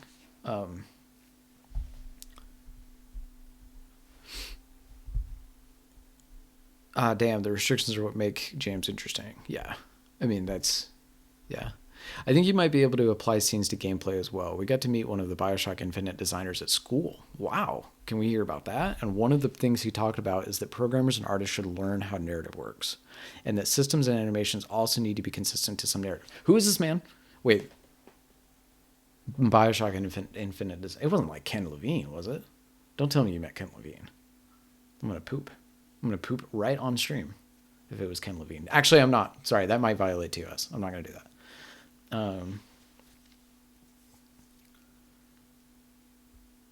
But yeah, I think that's completely true. I mean, I've been saying this every week since when did I start this channel? And when did I start Neophyte? Last October. I've been saying that every week, that I think if game designers and game and developers understand narrative, they can do more with narrative than writers can do with narrative. Especially big teams. They can do way more with narrative than we can. I mean, just play Daniel Mullins' game. Play fucking Inscription. The things that dude pulls off in that game blow my mind. They're amazing. It's amazing. But I described this before, like maybe the id developers didn't understand this about Doom, but when they were describing how they designed the AI of their characters, I was like, they designed an objective correlative. They just didn't know it. They employed narrative technique. They just didn't realize that they were even doing it, right? Because it described it as, at first when we made it, we had the demons run at the player, right? We had all the demons running at the player, but the result of the gameplay was that the player was running away from the demons, which is not what we wanted the player character to feel like. The player character is supposed to feel like an absolute killing machine monster. And so what did they do? They left the They make the demons, and it's very clear when you play Doom games, the demons don't run at you. They kind of stand there. They reposition and they move around, but they don't come at you, right? They don't come at the player. And that's because they wanted to push up this idea that the player is the ultra uber powerful being, right, in this universe. Let's see. And it's okay to not quite get it because it's still a learning experience either way. Sir, please go to the bathroom for that. Yeah, right, I will.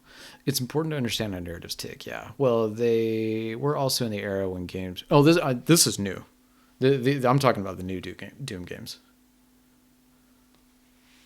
And also because the understanding of game stories at the time was the things that happen in cutscenes. Yeah, but this is also... I mean, you didn't know this, but they were talking about the new Doom games, the ones that came out not too long ago. Designing an enemy AI, even in minute ways, heavily influences player behavior. It's fascinating how little tweaks in game behavior can promote certain gameplay styles. Yeah, it's amazing. I mean, think about Halo, right? I remember the first time I played Halo, I didn't even realize this when I was playing it. To me, I was just a super soldier. But when I first played Halo, I didn't even realize how effective the AI it was in that game of making me scared of elites and making me scared of hunters. And it wasn't like horror. It wasn't like oh my God, I'm terrified in the sense that there's a monster in the room. I was scared of elites as they were dangerous creatures, right? It was like a carnal fear. And they do so many things in Halo to convince you of this, right? Like if the elite dies, all the grunts run away. They constantly try to go back to their elite father if there's a big problem, right? I mean, it's not actually their father, but you know what I mean. Like they do so many. The elites are elusive. They're sleek. They're fast. They're accurate. They're like they're strong. And that was all in the AI development of those creatures. All of it. They didn't need to tell me with one word that elites were scary. Well, actually, no. They used one word, elite. Right? They used one word called it, which is elite, and then that's it. That's all they used to describe these things as being monstrous, but not even monstrous. They were intelligent. They were scary. They're not simply baddies. They're like thinking creatures that are actively trying to harm me using the same tools by which I am trying to harm them. And that's amazing. That's something that no writer is going to be able to do in the same capacity. You can't. You can't do it.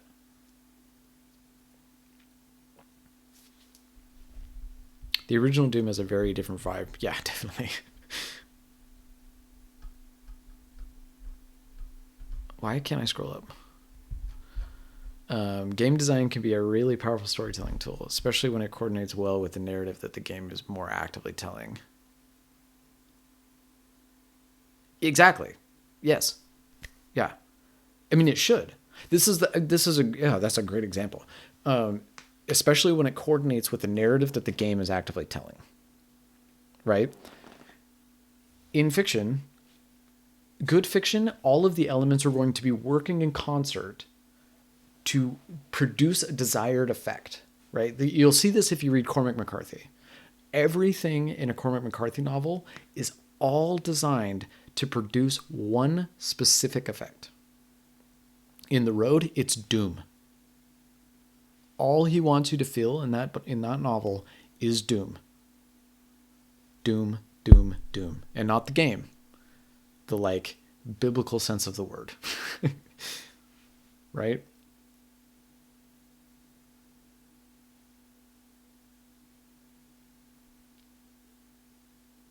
Good narrative experiences pass the vibe check. They indeed pass the vibe check. And so too should that be the case in games, right? What experience am I trying to produce? Because when you're saying what experience am I trying to produce, it's most likely an emotional one. Most likely.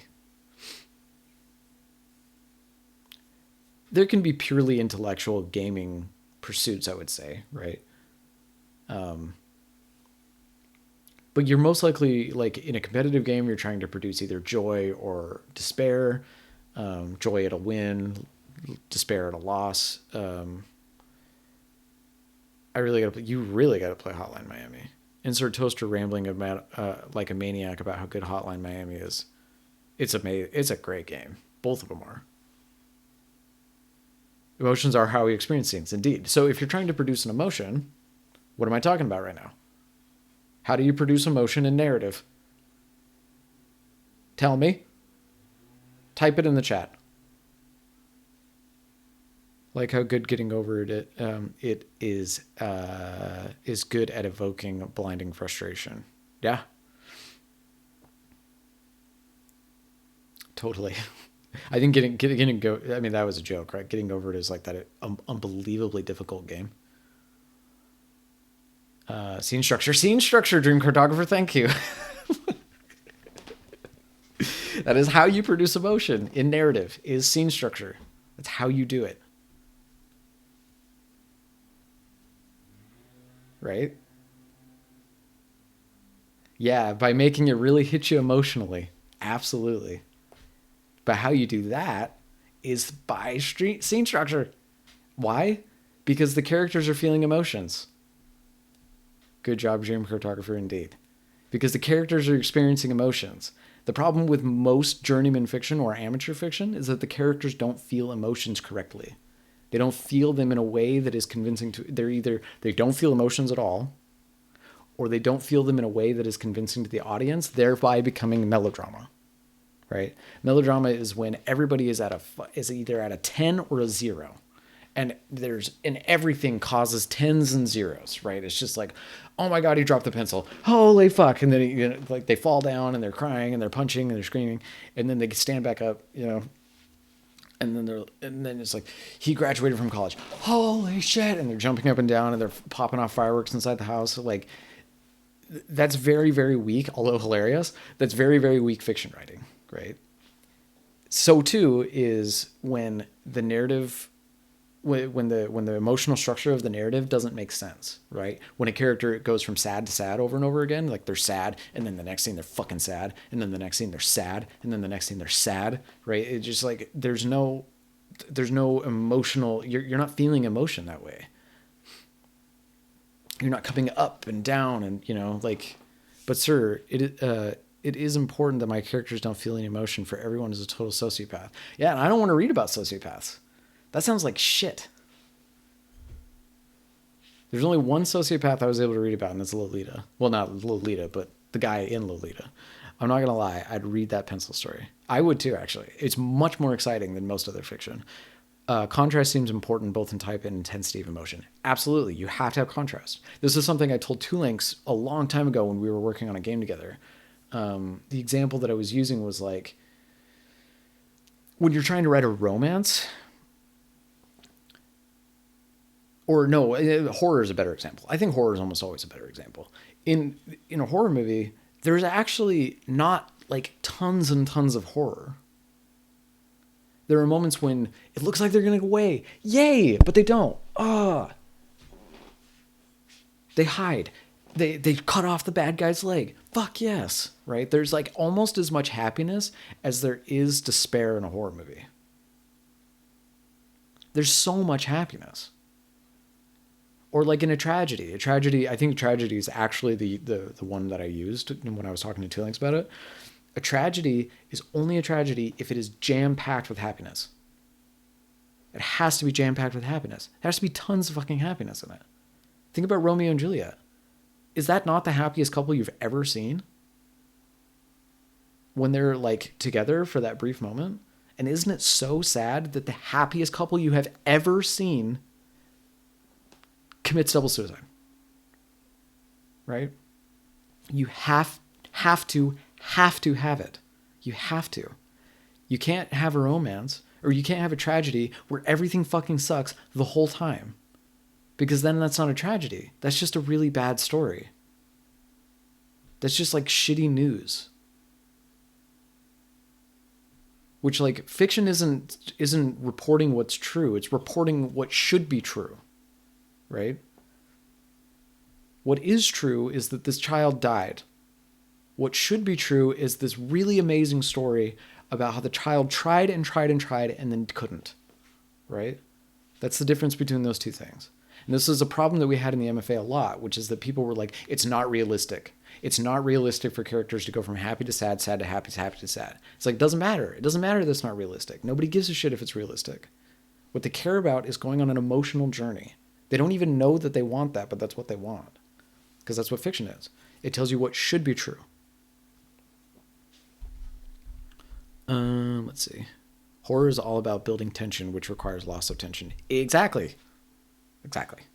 No, not at all. They're fucking insane. They see each other once and are like, man, I'd bang that. I don't know what the hell we're talking about. Oh, Romeo and Juliet. You're right. I think of it similar to how you'd compose a good song. You don't write metal songs without more quiet sections, and the beat drop is better felt. Yes, totally. Right? Realistic is lame. You're already writing a thing that didn't happen. Exactly. That's exactly what I was thinking. My fiance is a composer, and she talks about this a lot. Yeah, right? Like, this is what you want, right? This is how you produce emotion.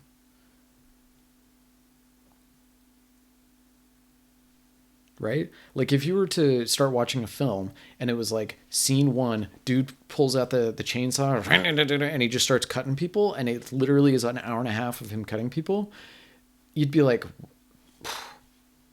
huh? Like, after 20 minutes, it's like, whatever, man. I felt the same. I felt this when I was watching the Texas Chainsaw Massacre. There's a literal 30-minute chase scene in that movie. That woman runs from him in the weird Texas forest for like 30 minutes. And it is exhaustingly shit.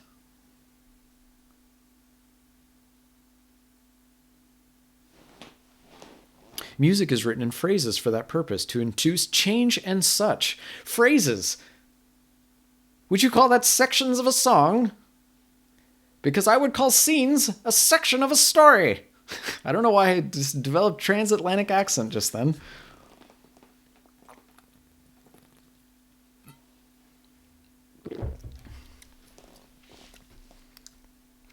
To induce change and such. That is what a scene does. Right? And then think about it over the course of an album. Right?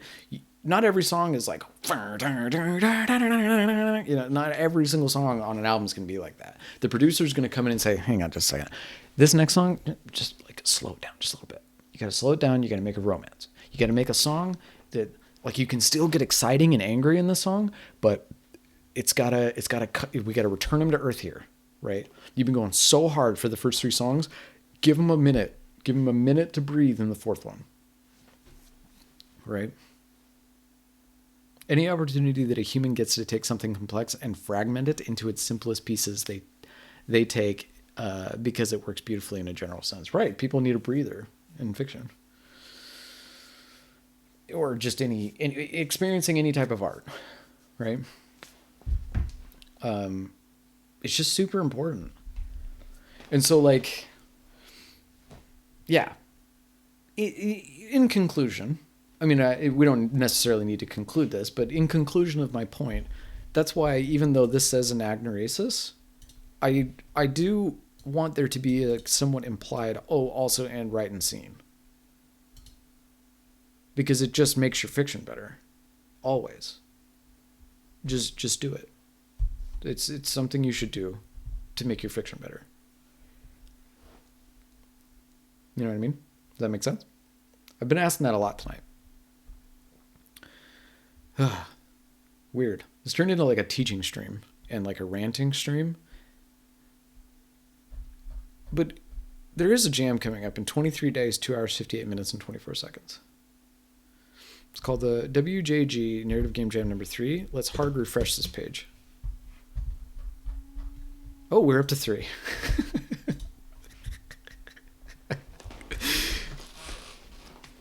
I don't know if it's on the jam page yet, though. I have noticed a significant difference when a jam is on the jam page versus not on the jam page. 26th, Scroll down, nothing. Thanks, Itch. Really appreciate it. Let's see. Let's go back up. There were some messages.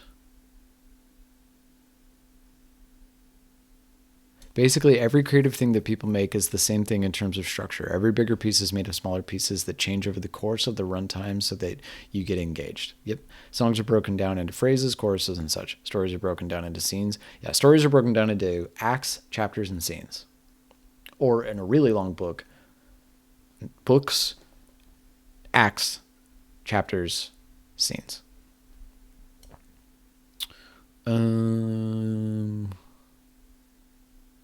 Whoa, tell me more about this jam. That's a good question. So, or it wasn't a question. That's a good statement. That is going to be tricky. Yeah, making powerful twist end with a low amount of words is going to be tough. Yeah, I mean, you'll ultimately have to use some other method by which you can deliver that information. Anagnoresis is fucking hard. But you can do it visually. You just have to get creative. I mean, just think about Oedipus Rex all the time during this jam. Before I explain this, actually, I'll do this while I'm explaining this. So this is a jam that it will run from December 26th to January 7th. That's basically 12 days, almost exactly. Or I think it is exactly. So it'll run for 12 days.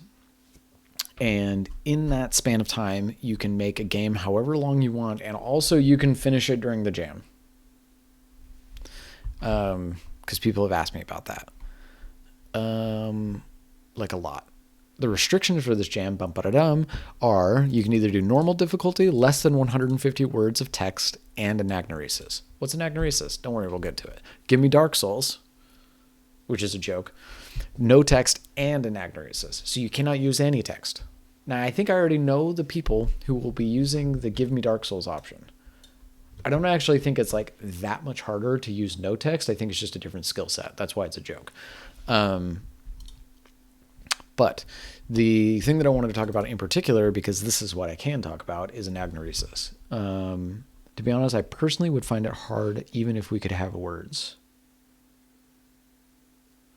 Yeah, anagnoresis is hard. I mean, it's hard when in normal writing. I do want to know some more on what anagnoresis is. I assume anagnoresis is more than just a really powerful twist ending. I mean, it kind of is in a lot of ways, but the thing that you want to understand about anagnoresis is that it changes the entire concept. It changes the entire way in which the protagonist understands the events of the story and the audience. And they have to realize it almost at the same time. Once again, it's not at the same time. It's either a little bit before or a little bit after for the audience. I think a lot of the challenge for Dark Souls difficulty for a number of people will be a technical thing. Exactly. Yeah, that's why we can't have it. And it's why it can't just be no text. Because, I mean, if you were to tell me, I'd be like, man, I'm fucked. You know, and that's not really fair. Like, if I can't do it literally at all, I mean, I could probably put together something in like PowerPoint with like a bunch of found footage. You know, it's like I found some pictures online and I figured out how to tell a story with like images through a PowerPoint presentation or something. But man, you know, it's not quite fair, I would say. The ending changes everything. So the greatest examples of this, I'll give you 3 really good examples of this. Of the twist at the end of the story, recontextualizing everything that takes place before it. No, it is different from a twist ending. I would say it's different.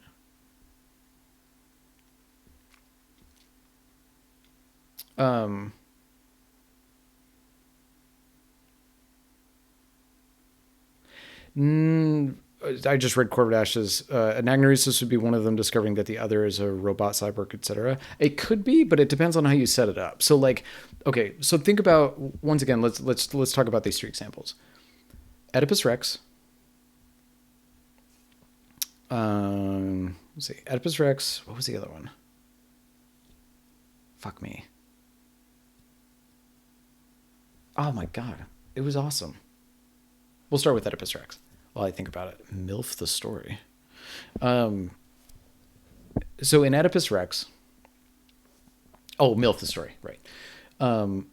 There's a kid, and it's been years since I've read this, but there's a kid who, fuck me. Why am I blanking on the story of Oedipus Rex right now? I know the story of Oedipus Rex. His dad dies.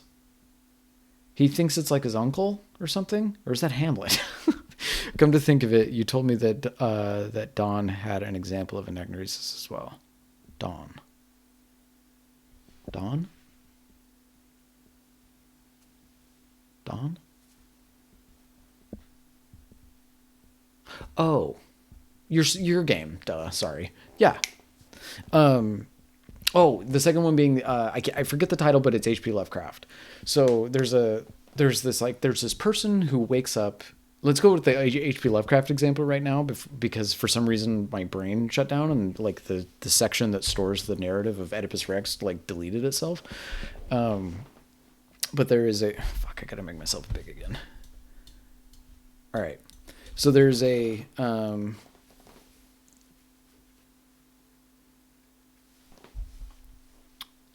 guy who wakes up and he sleeps under a church, and he comes out from under the church, and he's really worried for the entire narrative. I remember this very clearly. But he's walking around and he's terrified of a monster. He's terrified of this creature he thinks he's seen, right? And so he's walking around, and he's pondering like life and what life is like for like monsters and horror and if he'll ever be able to make it through reality, blah blah blah, blah, because he's so scared, because he's an H.P. Lovecraft story. And H.P. Lovecraft stories are so scared. And so he's going around. People are like looking away from him. They don't want to be near him. They scream. They run away. Blah blah blah blah.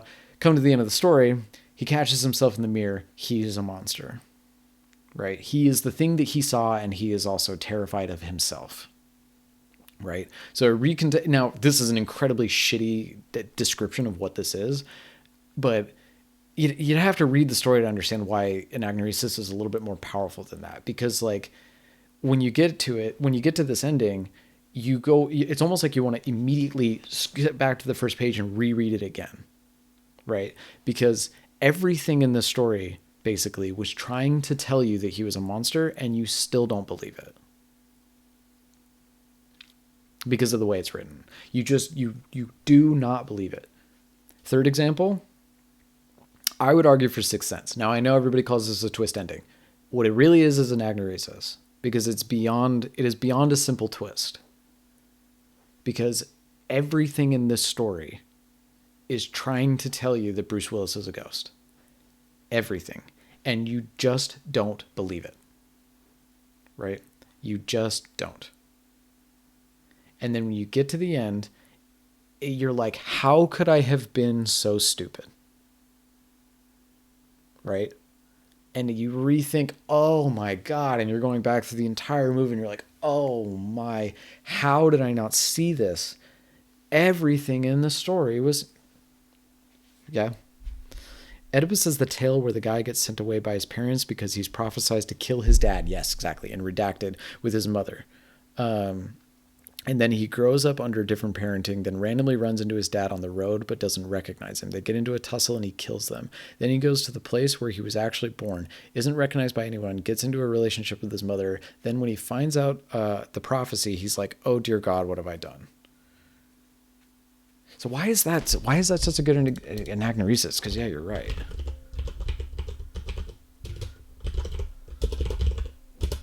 I'm struggling to understand.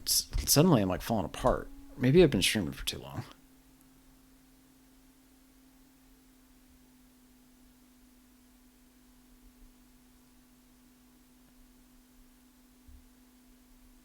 A Greek word for discovery. To bring Oedipus from a state of ignorance to a state of knowledge. While he is adamant to reveal a truth, he is reluctant to hear the truth that is being presented to him. Interesting. That Lovecraft story reminds me of the trope tomato in the mirror. He very likely invented it. So anagnoresis is like a twist ending that's set up through the entire story and then is revealed in the end and then changes one's true understanding of everything in the story. Yes, that's exactly it. That is like exactly the everybody copy and paste that. Actually, I'm going to do that and I'm just going to copy and paste it. Then we're going to come over here and then we're going to click edit jam.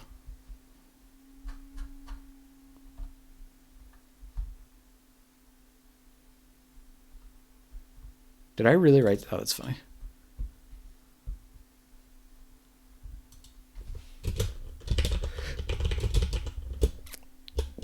In Toaster Struder's words, anagnoresis is like a twist ending that's set up through the entire story and then is revealed in the end and then changes one's true understanding of everything in the story.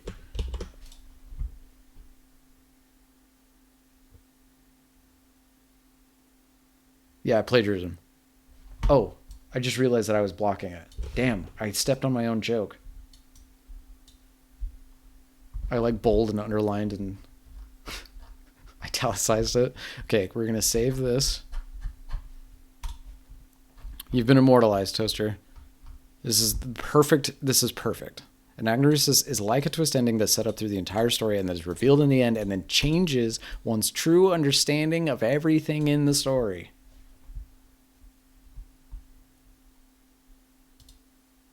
The Lovecraft example is good.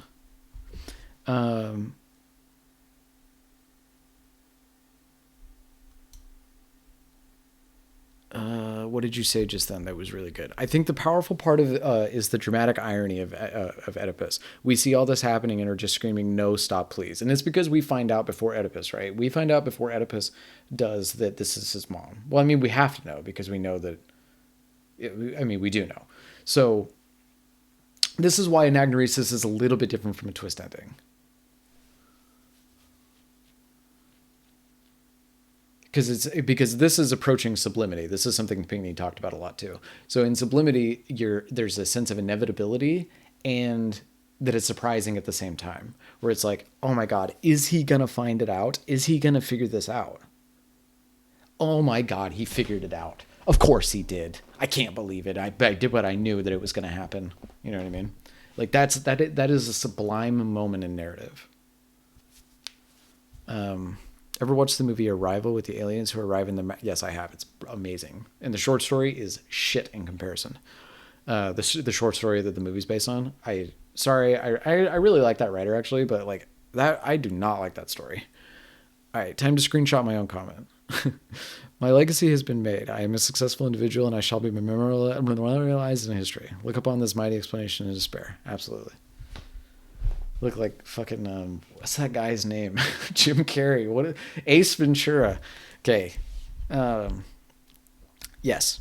So this is why anagnoresis is not simply a twist ending, because we know from context clues.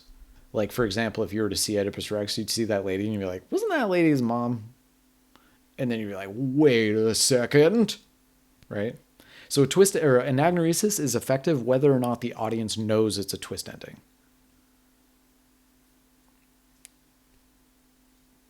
However, most great twist endings do evoke anagnoresis. Does that make sense?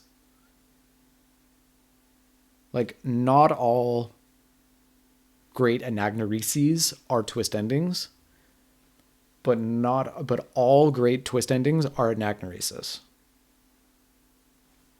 Is that a good way to put it? Should we add that?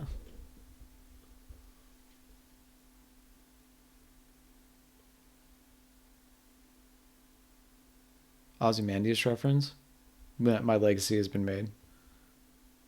Who wrote that? Who wrote the Ozymandias poem? I forgot. Is it Keats? Or is it Percy Shelley?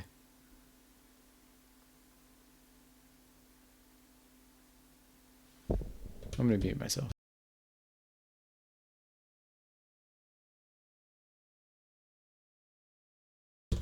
Should I leave the plus signs? Just kidding. Okay. So,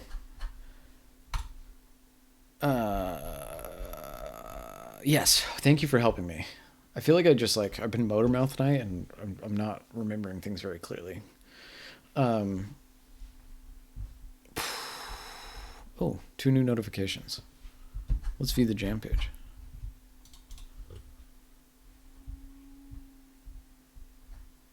It's rejoined. What? Oh, thank you for finally following me. So in a sense, there are also like twist endings for the characters in the story, more so than the reader. Yes.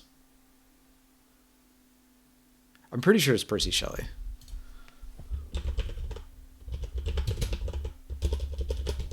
Yeah. Yep, it's by Percy Shelley.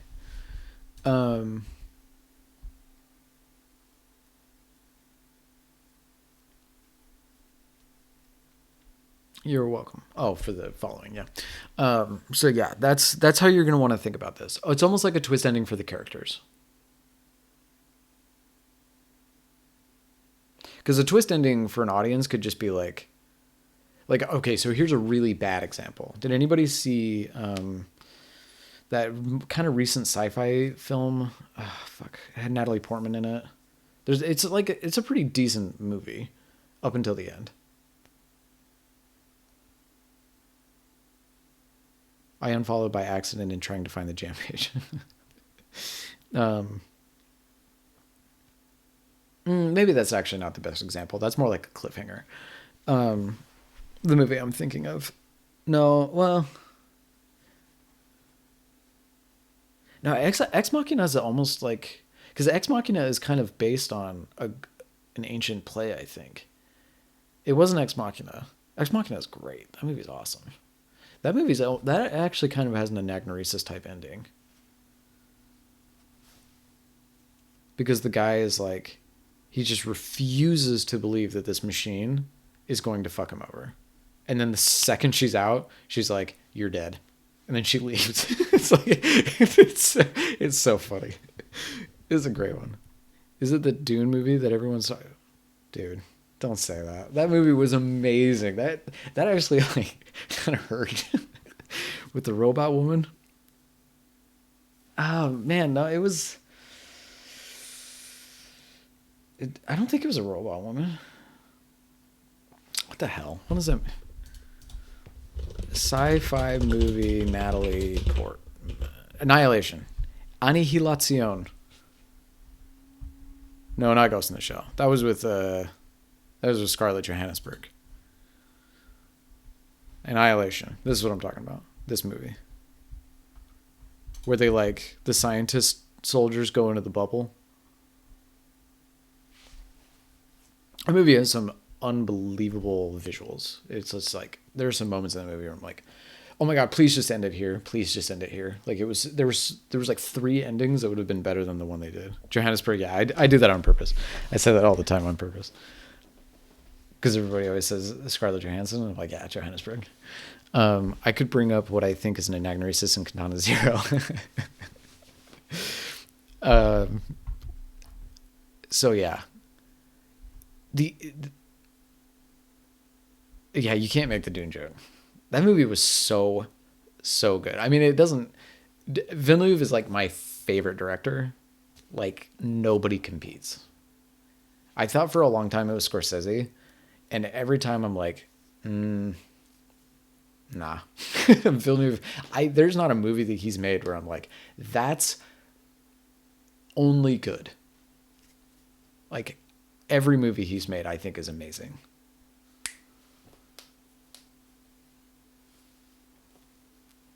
Annihilation's pretty good. The ending sucked though. It was definitely like the executives came in and they're like, "What are you doing? You're not implying that there's going to be a sequel. You have to put this in." And it was just like, "Oh, you fucked up the ending so hard. You made it so shitty for no reason." And it was kind of a twisty, like, oh, maybe she was an alien the whole time. Maybe not. Is it possible that the character who makes the discovery and the viewer are the same person in the narrative of a video game? I think that her story has an anagnoresis point, but the main character who goes from ignorance to experience is the player. That's fine. That's actually what I think a game should do because it's the only medium that can do it. This is the thing that I'm talking about with like Bloodborne and Dark Souls. This is the big subject that I want to talk about with those games, is that there is no protagonist in those games. In the From Software games, there is no protagonist. You are the protagonist. And they do everything in their power to make you the protagonist. Right down to make you so mad that you cry.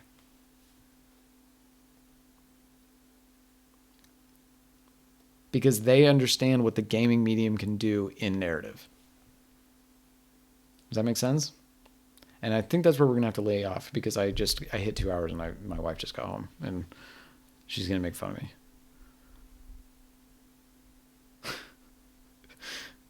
Then I'm like 98% sure that her story is a killer example of anagnoresis, and you find it out in a nonlinear way. Cool. Then let's replicate it. Yeah, 2 hours. It was a long one.